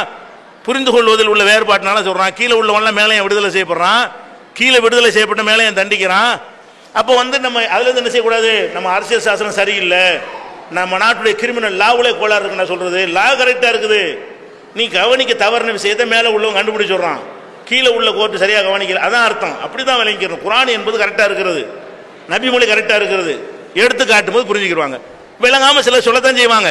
எல்லாத்தையும் ஆய்வு செஞ்சவங்க கிடையாது. பாரம்பரியமா வர்ற முஸ்லீம்களுக்கு சிலது விளங்காது. இதப்பா இப்படித்தான்ப்பா ஆதாரம் இருக்கு எடுத்து காட்டினா என்ன செய்வாங்க? புரிந்து கொள்ளக்கூடிய நிலைமை உண்டாகி போயிடும். இப்போ வரதட்சணை இன்னும் சொல்ல போனா, நாங்களெல்லாம் இளைஞர்களாக இருந்த காலத்தில் வரதட்சணை இல்லாத திருமணத்தை கற்பனை பண்ண முடியாது. எங்கள் சமூகத்தில் இன்னைக்கு 70% ஒழிச்சிட்டோம். 70% அடி உத வாங்கி நாங்கள் பிரச்சாரம் பண்ணி எங்கள் மக்களுக்கு புரிய வைத்து 70% வரதட்சணை எங்கள் சமூகத்தில் ஒளிஞ்சிருக்கிறது. 30 தான் இருக்கிறது. அதையும் ஒழிப்பதற்கு நாங்கள் பலவிதமான போராட்டங்களை எங்கள் மக்கள் மத்தியில் நடத்தி கொண்டிருக்கிறோம். அப்போ சொன்ன இளைஞர் தான் செய்கிறாங்க. சொல்லலை மதகுருமார்கள், எங்களில் உள்ள மதகுருமார்கள் மக்களை ஏமாத்தினாங்க. அதை வச்சு அவனும் போயிட்டே இருந்துட்டான். சரியான மார்க்கம் அவன் சரியாக சொல்லாட்டி நீங்களாம் சொல்லுங்கள் எடுத்துக்கிட்டு. குர்ஆன் பொது தானே, குர்ஆன் பொதுவாக இருக்கு, நீங்கள் சிந்திச்சு பார்த்து கூட எடுத்துக்கலாமே, இது யாருக்கு சொந்தம் கிடையாது. அந்த அடிப்படையில் விளங்கி கொள்ளணும். அதனால அல்லாஹ்ங்கிறது தான் எஜமான், கடவுள். முகமது மனிதர் தான். அதுக்கப்புறம் தாய் காலில் விழக்கூடாதுன்னு சொன்னாருங்கிறத நீங்கள் குறையா சொல்றீங்க. ஏன் தாய் காலில் விழக்கூடாது? தன் காலிலேருந்து விழ வேணான்னு சொன்னார். தாய் காலை விட, தாயை விட ஒரு மத குரு தானே நீ பெருசு. தாய் காலில் விழுவாதவங்க கூட சாமியார் காலில் விழுவானா இல்லையா? அப்போ அந்த மாதிரி இருக்கு, உலகத்தில் தான் இருக்கிறது. அப்போ மதகுருமார்கள் தான் பெருசாக நினைக்குவாங்க. என் காலையும் விழ வேணான்னு தான் சொன்னார். அவர் எதுக்கு சொன்னார்? தாயை கவனிக்க சொன்னார். சோறு போடு, காலில் விழுந்துட்டு முதியோர் இல்லத்தில் சேர்த்து விட்றான். முதியோர் இல்லத்தில் சேர்த்துட்டு அங்கே போய் உட்காந்து காலில் விழுந்துட்டு வரான். அம்மாவை கொண்டு முதியோர் இல்லத்தில் விட்டுட்டான், சோறு கொடுக்காம. வருஷத்துக்கு ஒரு அன்னையர் தினத்தில் போய் என்ன செய்யறான்? அம்மான்னு போய் காலில், இதில் என்ன நன்மை உனக்கு? காலில் விழுவதை விட செய்ய வேண்டிய வேலையை செய்யி. சோறு கூடு, கஞ்சி கூடு, மருத்துவம் செய்யி, கவனி, புடவை வாங்கி கொடு, அவங்க மனம் கோணாமல் நடந்துக்க. அதுதான் ஒருத்தன். அந்த கடமையில் இஸ்லாம் சொன்ன அளவுக்கு யாரும் செய்யலை. அந்த அளவுக்கு நாங்கள் செய்து கொண்டிருக்கிறோம். முஸ்லீம்களாக நாங்கள் செய்கிறோம், மற்ற எல்லாருமே செய்கிறாங்க. அப்போ அதுதான் முக்கியமே தவிர உளுந்து பணிதல் இறைவனுக்கு உரியதுன்ட்டார். இறைவனுக்கு உரியது என்ற காரணத்தினால் தாயையும் சரி என்னையும் சரி யாரையும் சரி இறைவன் இடத்துல வைக்காத. கடவுள் இடம் அது. தாய் கொடுக்குற இடம் என்ன? காலில் விழுந்த தாயை மதிச்சது ஆயிருமா? தாயை கவனிக்கணும். எவ்வளோ பேர் தாயை மனைவி சொல்ல கேட்டு தாயை விரட்டி விடுறாங்களா இல்லையா? அதாவது தாயை தனியாக விட்டுட்டு குடும்பத்தை விட்டு இவனுக்கு சென்னையில் குடியேறான் எத்தனை பேர். அம்மா தனியாக கிடக்குறாங்க. அங்கே என் பொண்டாட்டியர் சேர்த்து சென்னைக்கு வரமாட்டேங்கிறான். தாயை கவனித்தல்னா தாயோட நீ இருக்கிறியா? எவ்வளோ பேர் அது மாதிரி செய்ய மாட்டேங்கிறாங்க. அப்போ பெற்றோரை கவனிக்கணும். அவங்க குர்ஆன்ல அவ்வளோ வசனங்கள் இருக்கிறது. உன் தாய் சிரமத்துக்கு மேல் சிரமமாக உன்னை சுமந்து பெற்றெடுத்தால் அவளுக்கு நீங்கள் கட்டுப்படு, உன் தாயை துன்புறுத்தி விடாதே, சீ என்று சொல்லாதே, அப்படிலாம் சொல்ல குர்ஆன்ல அவ்வளோ போதனைகள் இருக்குது. தாயை கவனிக்கிறது எந்த குறையும் அங்கே வைக்கல. அது தாயுடைய கடமையெல்லாம் நாங்கள் கரெக்டாக செஞ்சுக்கிட்டு இருக்கிறோம். இது வழங்கிட்ட சரியாக வந்துடும். அடுத்து அனைவருக்கும் வணக்கங்க. தமிழ்நாடு தௌஹீத் ஜமாத்துடைய மாநில தலைவருக்கு பணிவான வணக்கங்கள். இந்த ஒரு இனிமையான நிகழ்ச்சி நடத்தி கொண்டு இருக்கின்ற உங்களுக்கு உண்மையிலேயே பாராட்டுகளையும் தெரிவித்துக் கொள்கிறேன். உங்கள் தமிழ்நாடு தௌஹீத் ஜமாத்தின் சார்பாக தமிழகத்தில் உள்ள அத்துணை முக்கிய நகரங்களிலும் நீங்கள் ஆம்புலன்ஸ் வசதி செய்து கொண்டு எல்லாருக்கும் ஒரு அருமையான உதவி செய்து கொண்டிருக்கிறீர்கள். அதுபோல் உங்களுடைய தமிழ்நாடு தௌஹீத் ஜமாத் உறுப்பினர்கள் அத்துணை பேருமே தமிழ்நாட்டில் உள்ள முக்கியமான நகரங்களிலும் மட்டுமல்லாமல் ஒரு குக்கிராமங்களில் கூட இருக்கிற ஒரு உறுப்பினர் தான் இரத்த தானம் செய்து வருகின்றார்கள். அதை நான் நன்கு உணர்வேன். அதுபோல் நீங்கள் எதிர்காலத்திலும் தொடர்ந்து நல்லபடியாக இந்த தமிழகத்திற்கு நிறைய செய்து கொண்டிருக்கிறீர்கள். ஏன் நீங்கள் உங்களுடைய உறுப்பினர்களை கண் தானம் செய்வதற்கோ அல்லது உடல் தானம் செய்வதற்கோ உடல் உறுப்பு தானம் செய்வதற்கோ நீங்கள் முக்கிய பங்கு வகிப்பது இல்லை என்பது அறிய வருகிறேன். அது மார்க்கத்திற்கு எதிரானதா இல்லை அது பின்பற்றக்கூடாத ஒரு விஷயமா என்பதை அறிய வருகின்றேன். அவங்க என்ன இருக்கிறாங்கன்னா, முஸ்லீம்க தமிழ்நாடு தௌஹீத் ஜமாத் என்ற உங்கள் அமைப்பு அதிகமாக இரத்த தானம் செய்கிறீர்கள் அவங்க சொன்னது. ஆனால் கண் தானம் உடல் தானம் செய்கிறீங்களா? அது உங்கள் மார்க்கத்துக்கு உகந்தது தானான்னு கேட்குறாங்க. இரத்த தானை பொறுத்த வரைக்கும் அவங்க சொன்னபடி தமிழ்நாட்டில் கடந்த 8 வருடங்களாக அதிக இரத்த தானம் செய்வதில் தமிழக அளவில் நாங்கள் தான் விருது வாங்கிட்டு இருக்கோம். 8 வருஷமாக இந்த வருஷம் உள்பட அதிகமான பேர் ரத்த தானம் செய்த ஒரு அமைப்பு எதுன்னு கேட்டால் ஃபஸ்ட்டு இடம் வந்து தமிழ்நாடு தௌஹீத் ஜமாத்துக்கு தான். ரெண்டாவது சாய்பாபா அறக்கட்டளைன்னு வச்சுருக்கிறாங்க, அவங்க ரெண்டாவது இடத்துக்கு வந்துட்டு இருக்கிறாங்க. பெரிய சமுதாயமாக இருக்கிறவங்க கூட முதல் இடத்துக்கு வர முடியாத அளவுக்கு அதிக அளவில் ரத்த தானத்தை நாங்கள் செய்கிறோம், ஊக்குவிக்கிறோம். அது ஓகே. அப்போ கண் தானத்தை பற்றி என்ன, இஸ்லாம் என்ன சொல்லி நீங்கள் செய்கிறீங்களான்னு கேட்குறாங்க. கண் தானத்தை பொறுத்த வரைக்கும் அதை ஊக்குவித்து நினச்ச நேரத்தில் செய்ய முடியாது. கொள்கை அளவில் அதை விளக்கிடலாமே தவிர, ஏன்னா ரத்தம்ங்கிறது உசுரோடு இருக்கும்போது கொடுத்துருவோம், நம்ம செத்துட மாட்டோம் ரத்தம் கொடுத்ததுனால. ஒருத்தனை கண் இருக்கும்போது கண்ணை புரிக்கிட்டு வந்துட முடியுமா? கண் தானங்கிறது உசுரோடு இருக்கிறவன்ட்ட கண்ணை எடுக்க முடியுமா? எடுக்கிறது பெரிய குற்றம், இந்தியாவுடையும் குற்றம், உலகம் பூரா குற்றம். எந்த மனுஷனுடைய கண்ணை எடுக்க முடியாது, அவன் தானமும் கொடுக்க முடியாது. கண் தானங்கிறது எப்படி வரும்னு கேட்டால் அவன் வாக்குறுதி கொடுக்கணும், எழுதி கொடுக்கணும். அவன் செத்தவனை என்ன செய்வாங்க, தகவல் கொடுத்தோம்னா கண்ணு மட்டும் ஒரு குறிப்பிட்ட நேரம் கெட்டு போகாமல் இருக்குது. அந்த நேரத்துக்குள்ளே அவங்க வந்துட்டாங்கன்னு சொன்னால் அந்த கண்ணை எடுத்துகிட்டு போய் பாதுகாத்து வைத்து கண் இல்லாத ஒருவருக்கோ இருவருக்கோ என்ன செய்வாங்க, ஒரு கண்ணை தான் பொருத்துவாங்க. ஏன்னா இன்னொரு ஆளுக்கு கொடுக்கலாம்னு ஒரு கண்ணில் மனுஷன் பார்க்கலாம். அந்த மாதிரி என்ன செய்கிறாங்க, பொறுத்துறாங்க. அப்படிப்பட்ட ஒரு விஷயமா இருக்கிறதுனால இதை வந்து அது ஃபங்க்ஷன் வச்சு செய்ய முடியுமா? ரத்த தானத்தை ஃபங்க்ஷன் செய்கிற மாதிரி எல்லாரும் கூட்டு கண்ணை தாங்கன்னு கேட்க முடியுமான்னா முடியாது. அதை ஃபங்க்ஷன் மூலமாக செய்வதற்கு சட்டத்தில் இடம் கிடையாது, கண்ணை பிடுங்கிறதுக்கு இடம் கிடையாது. அவர் செத்த பிறகு நீங்கள் என்னுடைய கண்ணை கொடுக்கலாம்னு எழுதி கொடுத்தாரே, ஆனால் அரசாங்கம் அந்த கண்ணை எடுத்துக்கிட்டு போய் என்ன செய்வாங்க, அடுத்த ஆளுக்கு வைப்பாங்க என்போது இது எங்கள் மார்க்கப்படி தப்பு இல்லைன்னு சொல்லுவோம், அவ்வளவுதான். யார் யார் விரும்புகிறாங்களோ செய்வாங்க. இதை இயக்கமாக நடத்த முடியாது. யார் யார் செத்தவங்கலாம் ஒரே நாளில் சாக மாட்டாங்க, எல்லாத்தையும் அசம்பிள் பண்ண முடியாது. அது வந்து ப்ராக்டிக்கலாகவும் சாத்தியமாகாது. இறந்தவொன்னே அவசர அவசரமாக செய்யணும். அந்த கண்தானம் என்பதை வந்து ரொம்ப கொஞ்சம் லேட்டாக செஞ்சோம்னா கண்ணு கெட்டு போயிடும். இறந்த பிறகு குறிப்பிட்ட நேரம் வரைக்கும் தான் அந்த கண்ணுக்கு ஜீவன் இருக்கும். அந்த நரம்புகள் அழுகிருச்சுன்னு சொன்னால் அடுத்தாளுக்கு பொருத்த இயலாது. அவ்வளோ விரைந்து ஃபாஸ்ட்டாக செய்ய வேண்டிய ஒரு வேலையாக இருக்கிறதுனால இது ஒரு அமைப்புகள்லாம் செய்ய முடியும். அந்த ஊரில் உள்ள இறந்தவர் விரும்பினாரே ஆனால் அந்த குடும்பத்தார் அங்கே உள்ள அரசு நிர்வாகம் வேக வேகமாக செயல்பட்டு அந்த கண்ணை இது பண்ணுவாங்க. அந்த வகையில் கண்தானம் வந்து இஸ்லாமிய மார்க்கப்படி தவறு ஒன்றும் கிடையாது. நம்ம இறந்து போக போகிறோம், ஒரு கண் இன்னொருத்தர் உதவ போங்கிற வகையில் வர இஸ்லாத்தின் எந்த அடிப்படைக்கும் இது மாற்றம் கிடையாது. அடுத்ததாக இந்த உடல் தானம் இருக்குல்ல, உடல் தானம் என்பது வந்து அது வந்து நாங்கள் ஊக்குவிக்கிறது இல்லை. ஏன்னு கேட்டால் அந்த உடலை வந்து யாருக்கு யூஸ் பண்ண முடியாது. அதை போய் நிர்வாணமாக வச்சு பாடம் பண்ணி வச்சு அடுத்தவர்களுக்கு ஒரு காட்சி பொருளுக்கு தான் அந்த உடல் வந்து உதவும். மனிதர்கள் மெடிக்கல் படிப்பதற்கு மருத்துவம் படிப்பதற்காக வேண்டி ரசாயனத்தில் போட்டு என்ன செய்வாங்க, அது மாதிரி காட்டுறதுக்கு தான் உதவும். இதுக்கு ஏதோ ஒன்று ரெண்டு கொடுத்தா போதும், இதை ஊக்குவிக்க என்ன எங்களை அடக்கம் செய்யணும்னு ஒன்று கடமை இருக்குது. அதை வந்து இன்னைக்கு நவீன காலத்தில் இந்த உடலில் வச்சு தான் காட்டணும்னு தேவையே கிடையாது.